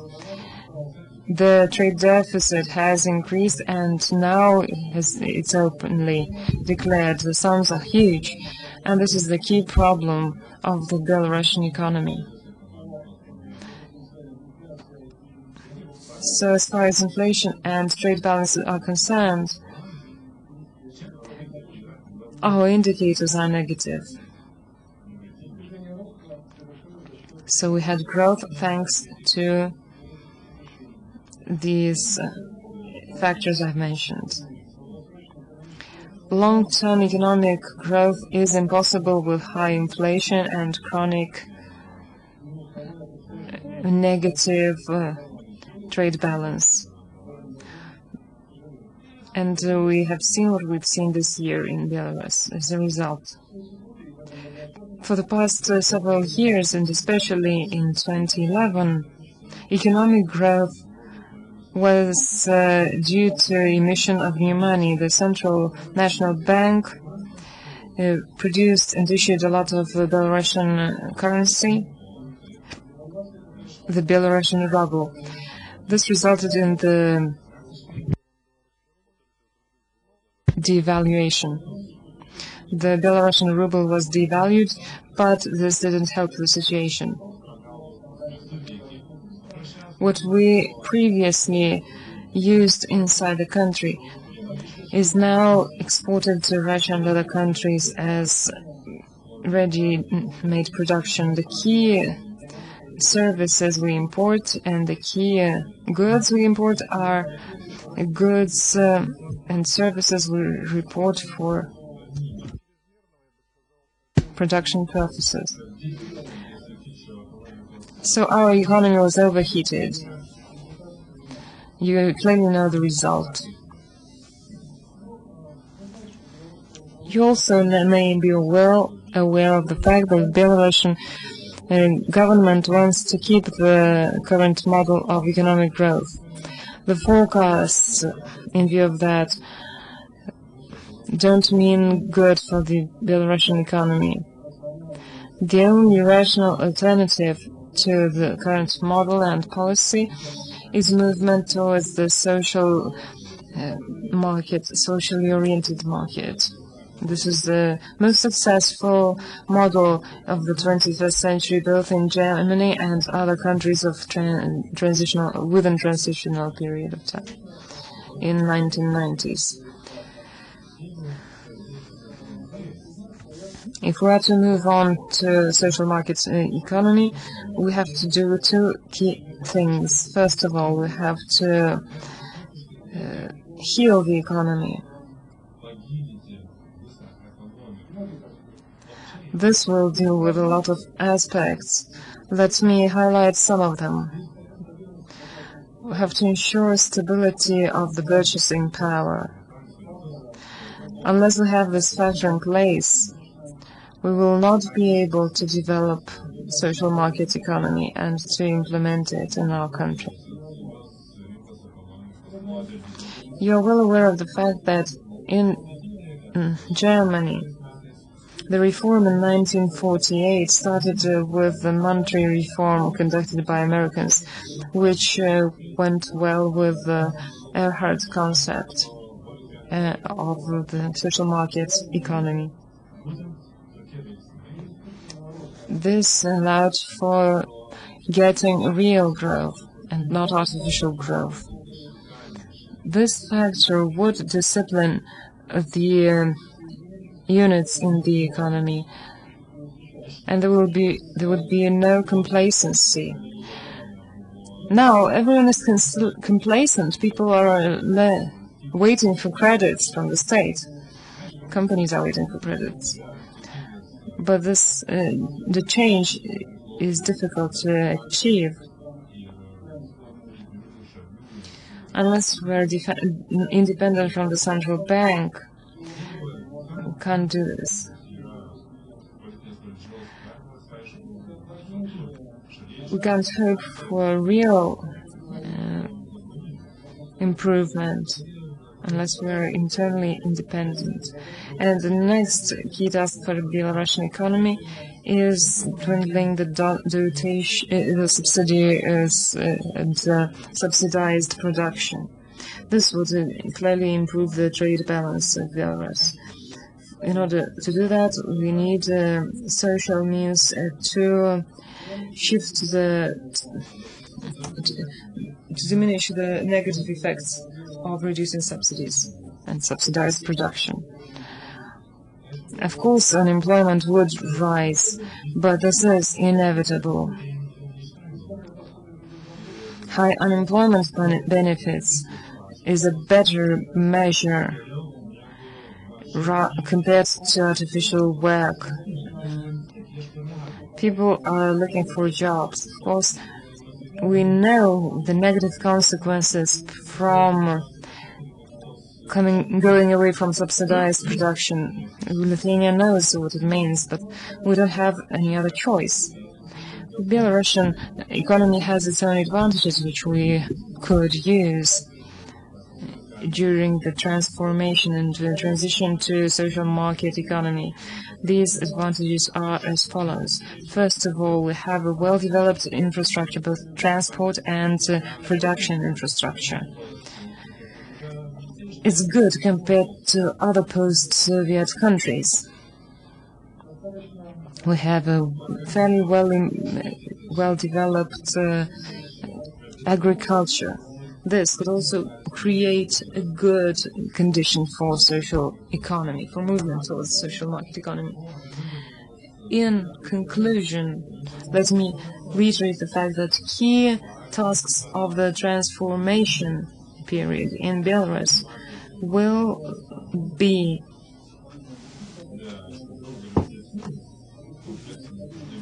ensuring the purchasing power. We don't have money, real money in our country anymore, and we have to reduce the dependence of Belarus on subsidized production. Now we have more minutes for discussion because I have spoken for a shorter period of time than I was accorded to. Thank you for your attention.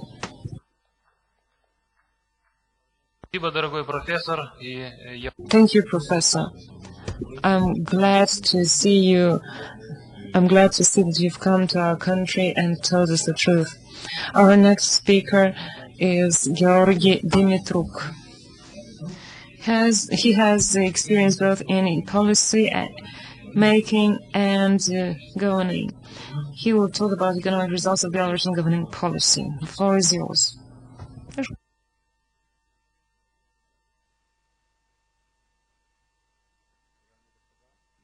Ladies and gentlemen, I'm glad to see you in this excellent hall. I clearly understand that my subject will not receive lots of your attention because I am the final keynote speaker.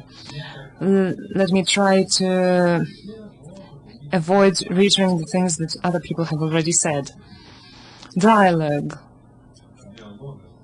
is what helped Lithuania at some time in point. Dialogue was what helped Germany after the war, and dialogue helped Europe after World War II. Dialogue should also help Belarus at a difficult time in history. I will add some figures so that you have a clear understanding of Belarus. Belarus is further away to the south of Lithuania. We have 9.5 million inhabitants. We have production, which accounts to 26% of GDP. Agriculture 7.5%. We have 38% of investment into our country. And what's important is the fact that we care about exports a lot. Exports are important in the trade balance. So far, the exports towards European Union have increased. So trade balance with the EU accounts for 30% of our partners. With Russia, our balance has decreased. It used to be 40%, now it's 50%. This results in the economic policy of Belarus.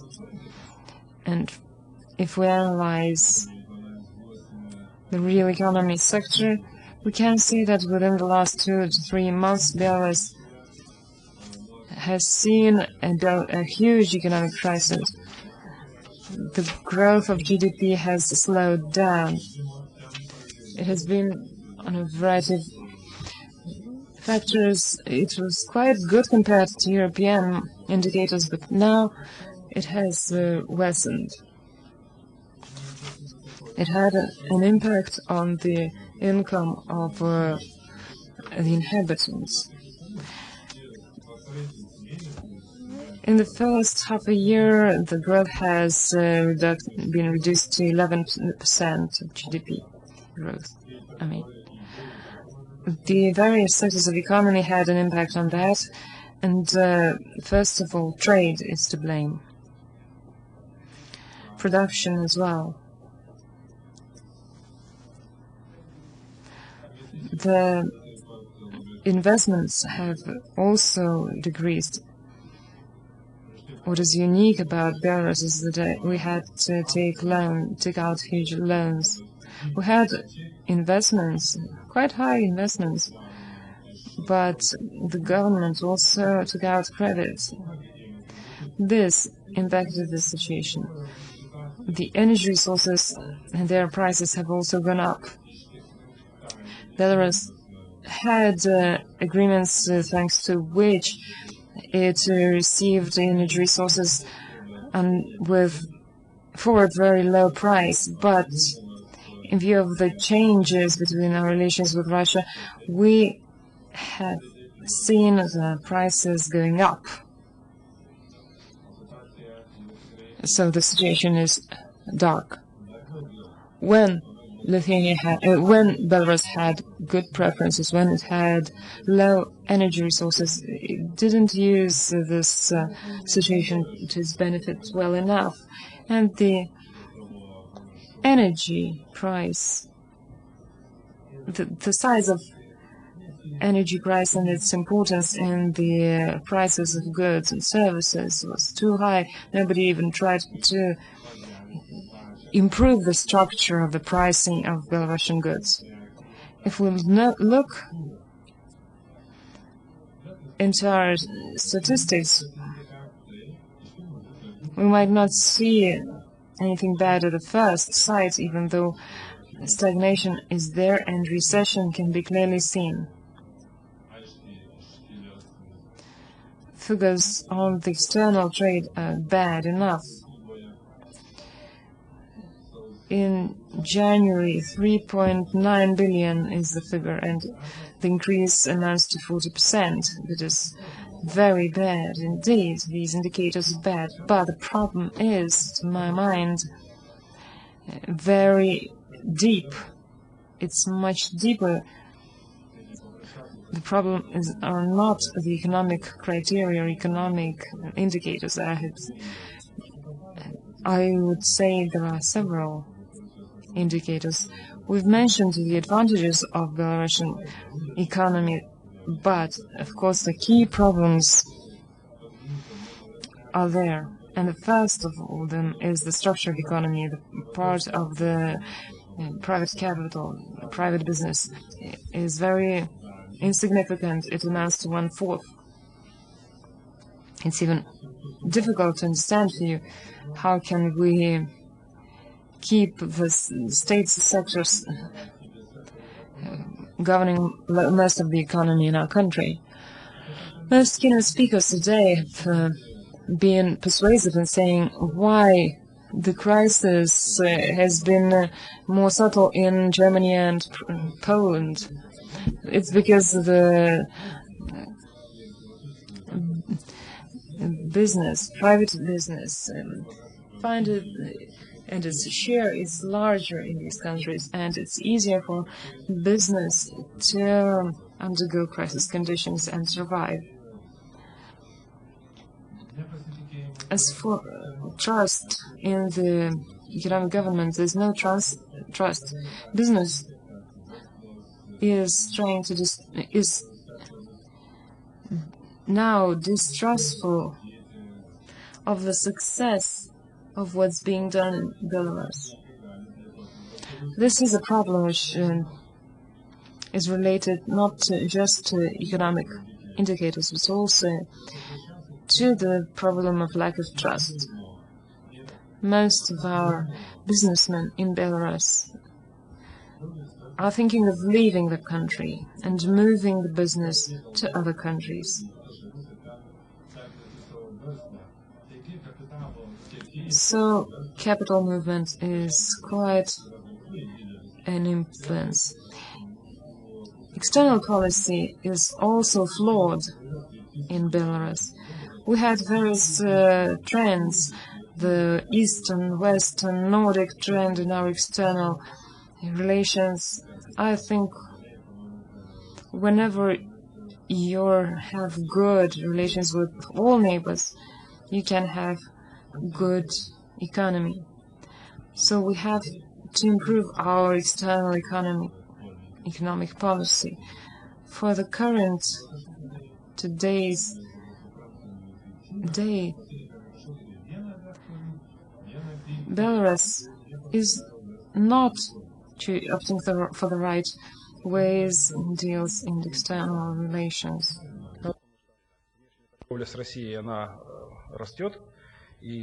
External trade growth of Russia is growing, and the growth is related to the joining of the joint union with Russia and customs union, I mean. What good will it give to us with a customs union with post-Soviet countries or not? I think here we have to think about what good will it give to us, what good the good relations with Belarus can give to us. Will it encourage development in Belarus? This is very important. And striking a balance here is necessary. It will correspond to the situation in business area. First of all, there's no dialogue, economic dialogue. This is what is in place right now in our country. What is taking place right here in this hall is very difficult to imagine in our country. It would be difficult to imagine in our government and our institutions. Our institutional kitchen, so to say, is rather closed. We don't know what decisions they take. We only hear about that more or less from the news, from newspapers. We're only being informed about the decision which was taken yesterday, for example. And this, of course, increases tension in businesses. Therefore, we reap the fruits of this situation. We believe that this severely influences our economy. We must also remember the political factor that is in place in our country. The situation that is existent right now in Belarus should be, first of all, assessed from the political point of view. Unfortunately, business is too politicized in our country. The whole situation in our country is too politicized. The fact is that right now we look into business, into every affair that's taking place in our country through the eyes of one political leader of our country. For us, it is very difficult to understand what is the situation abroad. I, for example, personally don't understand how it is possible to control the economic situation in a country which has over 10 million people, a number of various companies, and how those relations between those subjects are being controlled.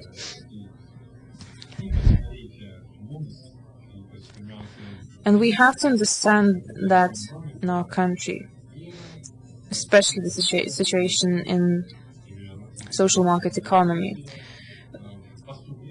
We hope that the current economic situation that Belarus finds itself right now will encourage our government, political leaders to review their attitude towards the current state. It was not surprising it was said that we are on the verge of default. There are no serious changes in economy, apart from taking another loan, can be observed right now. Maybe there were things taking place somewhere in the underground, the background, but society was not presented with none of the economic packages or support plans. There's no information on why we don't consult international economic partners or institutions that could advise us. Now, what I believe that Belarus will eventually turn towards social market economy, because there's no other way. Belarus is a rather poor country where simple people are living who, I believe, are able to take decisions on their own and do everything possible to improve our welfare. We speak that this or that party can offer something. The only thing we want in Belarus is please don't do anything for us. We want to lay the road for ourselves and do it on our own. Do it the way our neighbors in Poland, in Russia, in Ukraine, and other countries do it.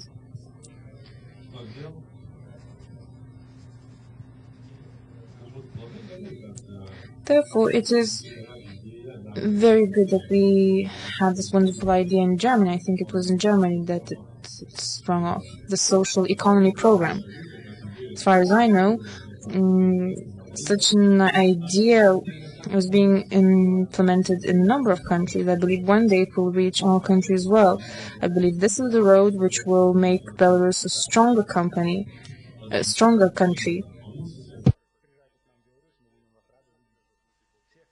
And to all of you, I wish you all the best and hope you will come to our country. You're all definitely invited. Thank you. Thank you, Mr. Georgi Dmitruk. And now, dear colleagues, if you have any questions, I believe the topic has took an unexpected turn, I believe, towards the intensively controlled field of economy, where I believe Lithuania has took a number of steps ahead. Belarus, unfortunately, is still chasing up with us, but we should strive for balance here and together create social market economy. So the floor is given to questions. So please, colleagues, if you have any of them, the floor is yours. Rolandas Bugnalis. Once again, I would like to give a question to Mark Hauptmann. Could you enumerate German monopolies, and if they do exist, what measures does the government take to demonopolize the environment in the market? Is the question clear to you?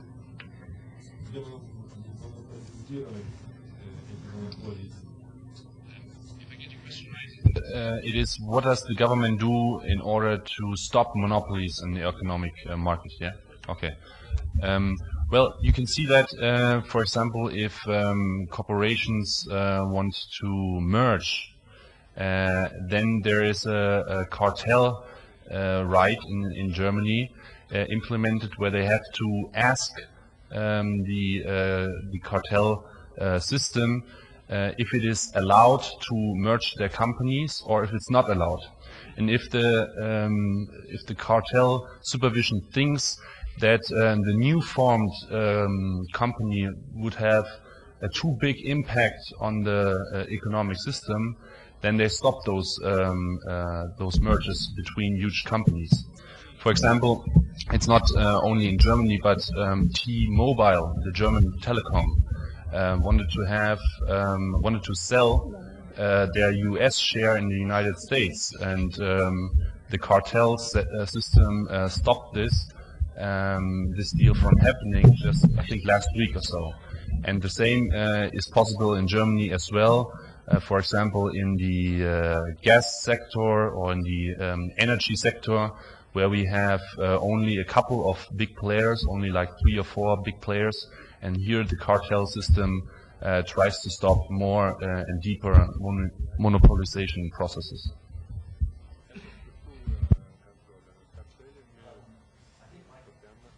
Thank you. I think my question is for you, Chairman, or somebody else locally here from Lithuania, and perhaps the Belarus professor might also comment.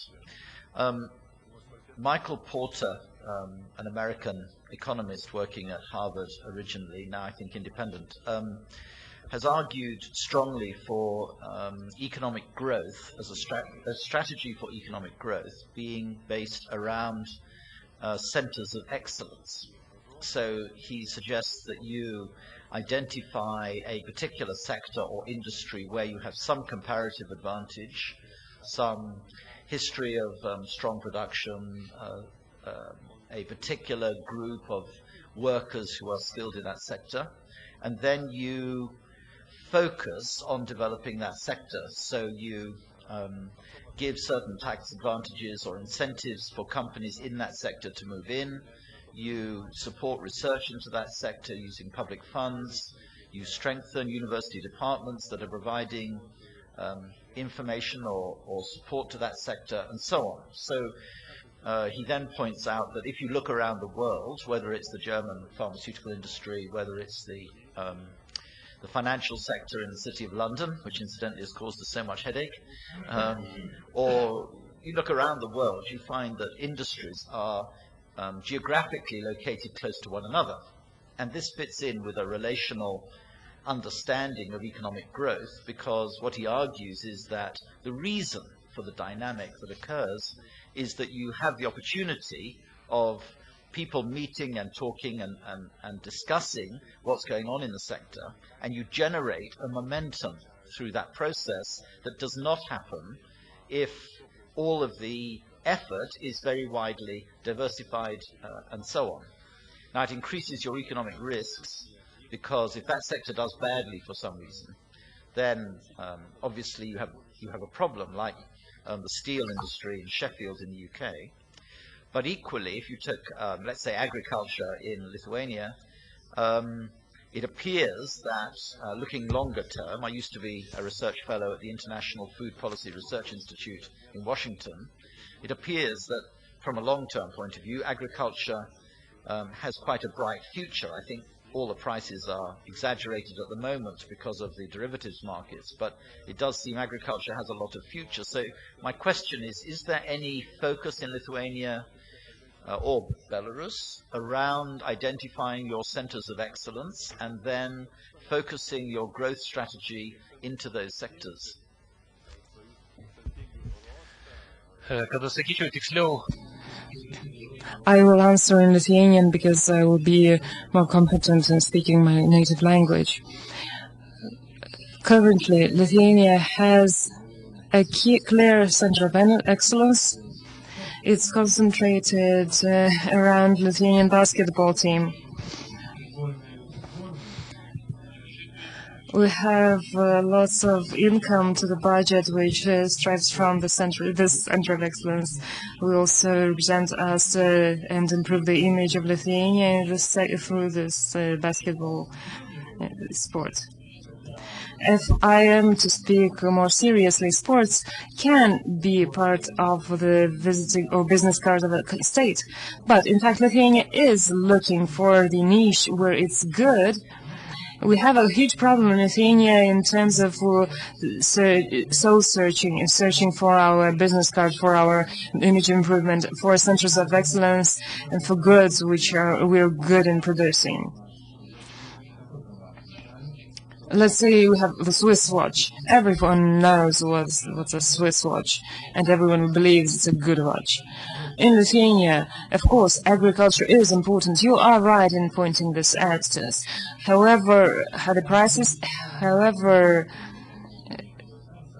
bad or lousy I am at economics, I'm a physicist, and I should stand for high technology, laser technology and biotechnology, where Lithuania has lots of good results. But I still think that the key income to the budget, the key source of income to the budget, should come from agriculture in Lithuania.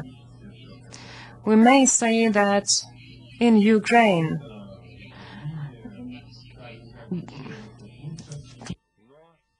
more yields are received from the agriculture, but in Lithuania we have good prospects, and these prospects are fundamental. As for centers of excellence and cooperation of business economy, we have to mention the biotechnology. Quite recently, we have established new business companies which deal with biotechnology, and we can see that biotechnology is the area where we could improve, both in research terms and business terms. Light technology emanates in Lithuania also are surviving well. They have good exports, and they work well. The third aspect is as follows. Lithuania will not survive in the global economy unless we take advantage of our geographical location as a transport and transit country. The Klaipėda, the seaport, the east and west transport corridor. Unless we take our share in this area, we will have fewer prospects. We don't have oil or gas. We don't have precious metals, so we have to do it with the things we have, or our location to be exact. Colleagues, do you have any more things to add? I think we're similar with Belarus in that.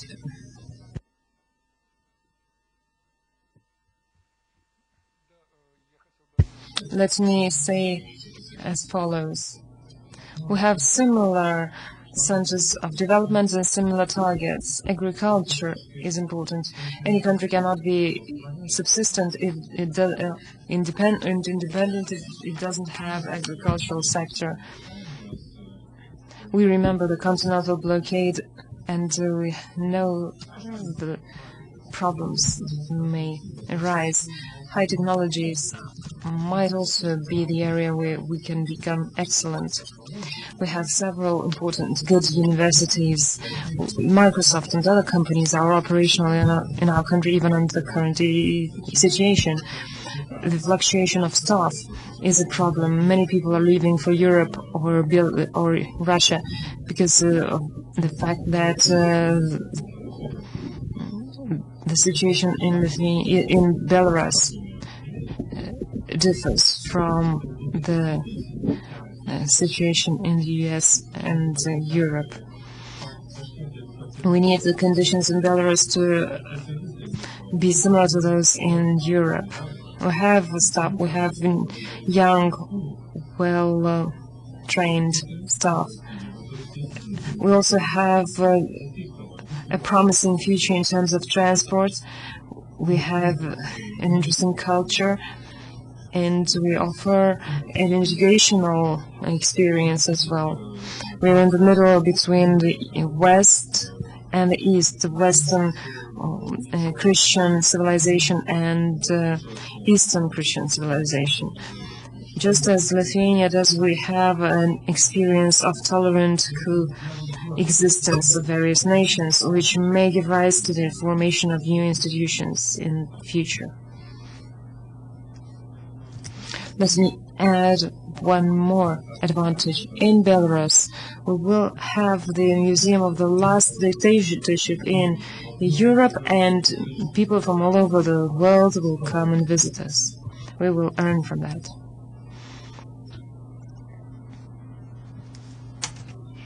Let me ask one more question to our German colleagues.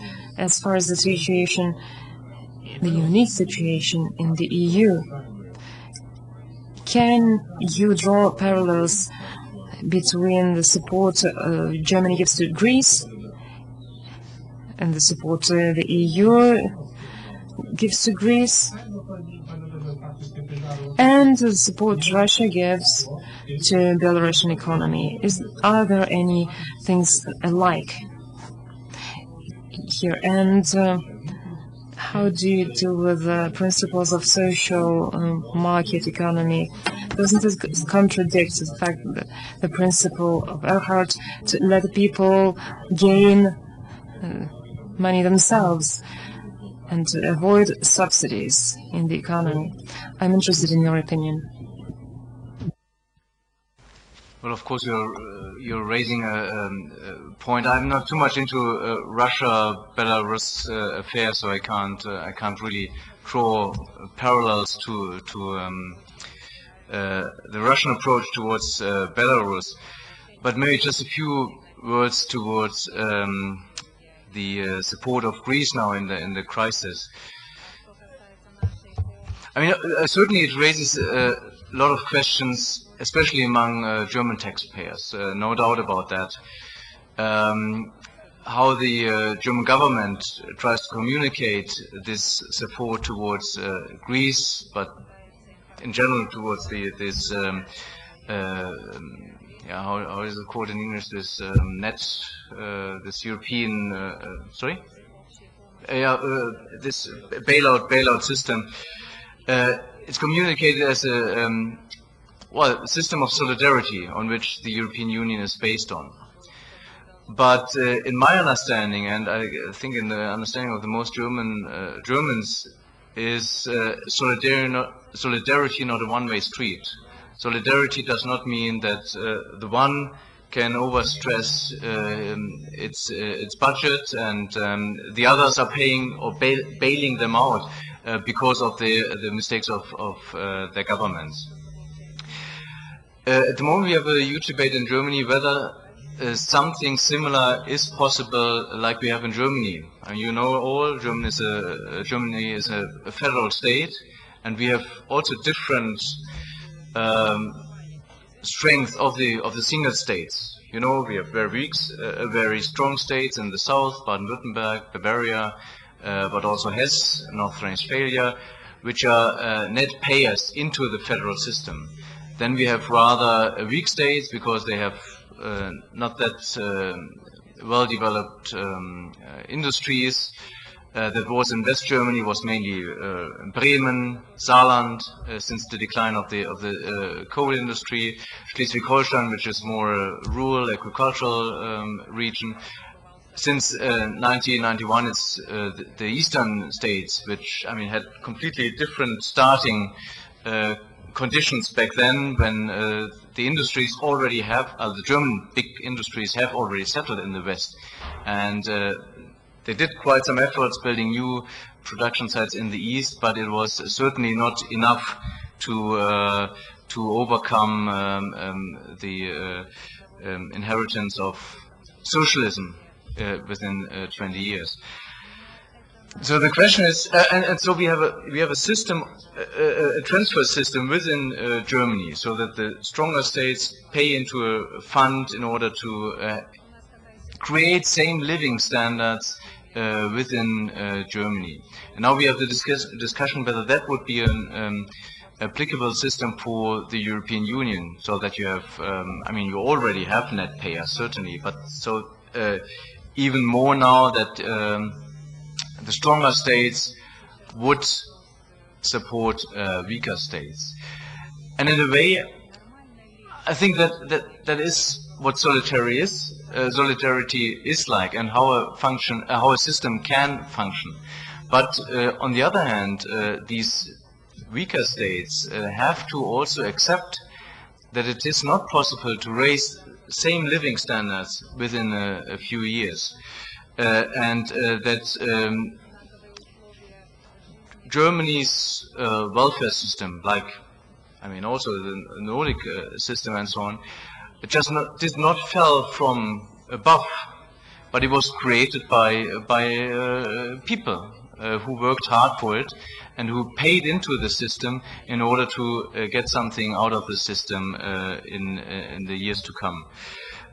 So what Mark has mentioned, a system can't work where you have like pension age in the southern countries with 50, 55 or something, and in Germany we just increased pension age until 60, 67, because already now it's going to be very difficult in Germany to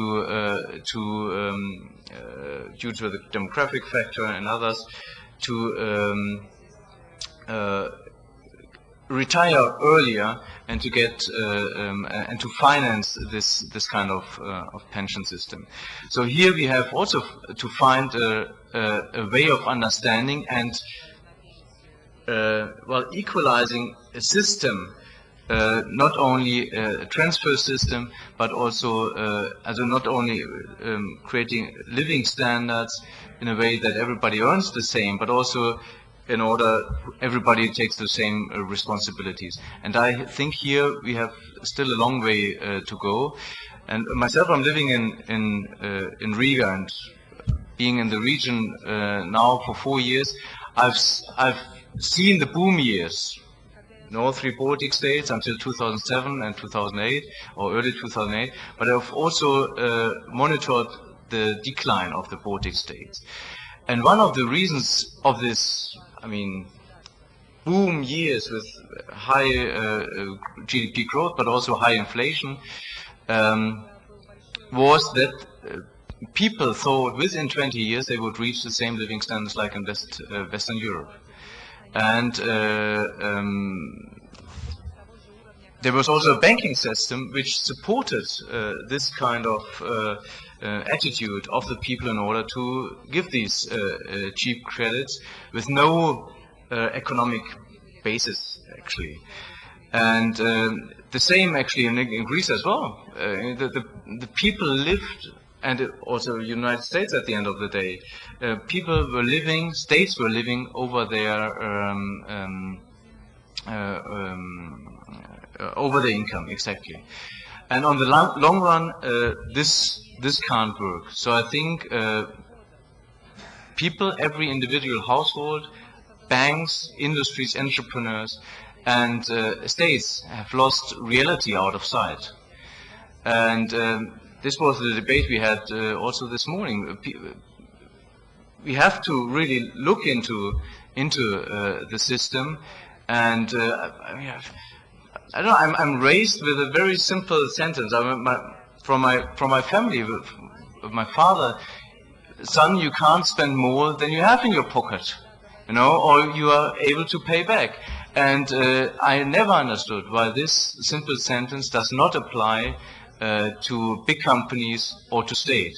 And I think now what we are going through in the year 2010, 2011 is exactly the result that this sentence did not apply to governments, to states, and to banks, to big companies. And here, I think we have to return to the basics.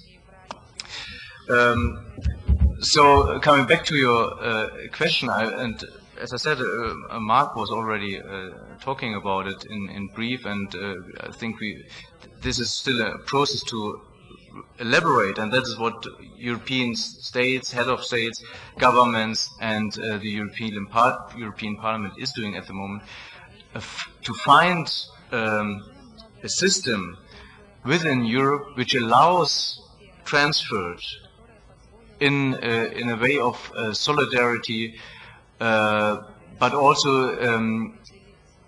having the same responsibilities and obligations throughout the European Union. And that certainly needs more European governments I think that is what experts are agreeing very much on. But at the moment, we still have the fight on the European, or the struggle on the European level on how to build this kind of system. Because certainly there are also national cultural differences in how to apply the system. Mark, you want to add something? Colleagues, I think that Mr. Klein said something which suits very well to round up our conference. We're nearing the end of our conference. Some of our sponsors and our colleagues are German colleagues who are defined by the rules of time, and they are always on time. Our conference is also limited in time. I'm thankful to all presenters, keynote speakers. We're delighted to hear your presentations from all over the world. The keynote speakers shared the ideas and their viewpoints and approaches. We had an opportunity to put forward our questions. I think this subject is still to be debated on, and on. We will organize more conferences on this issue later on.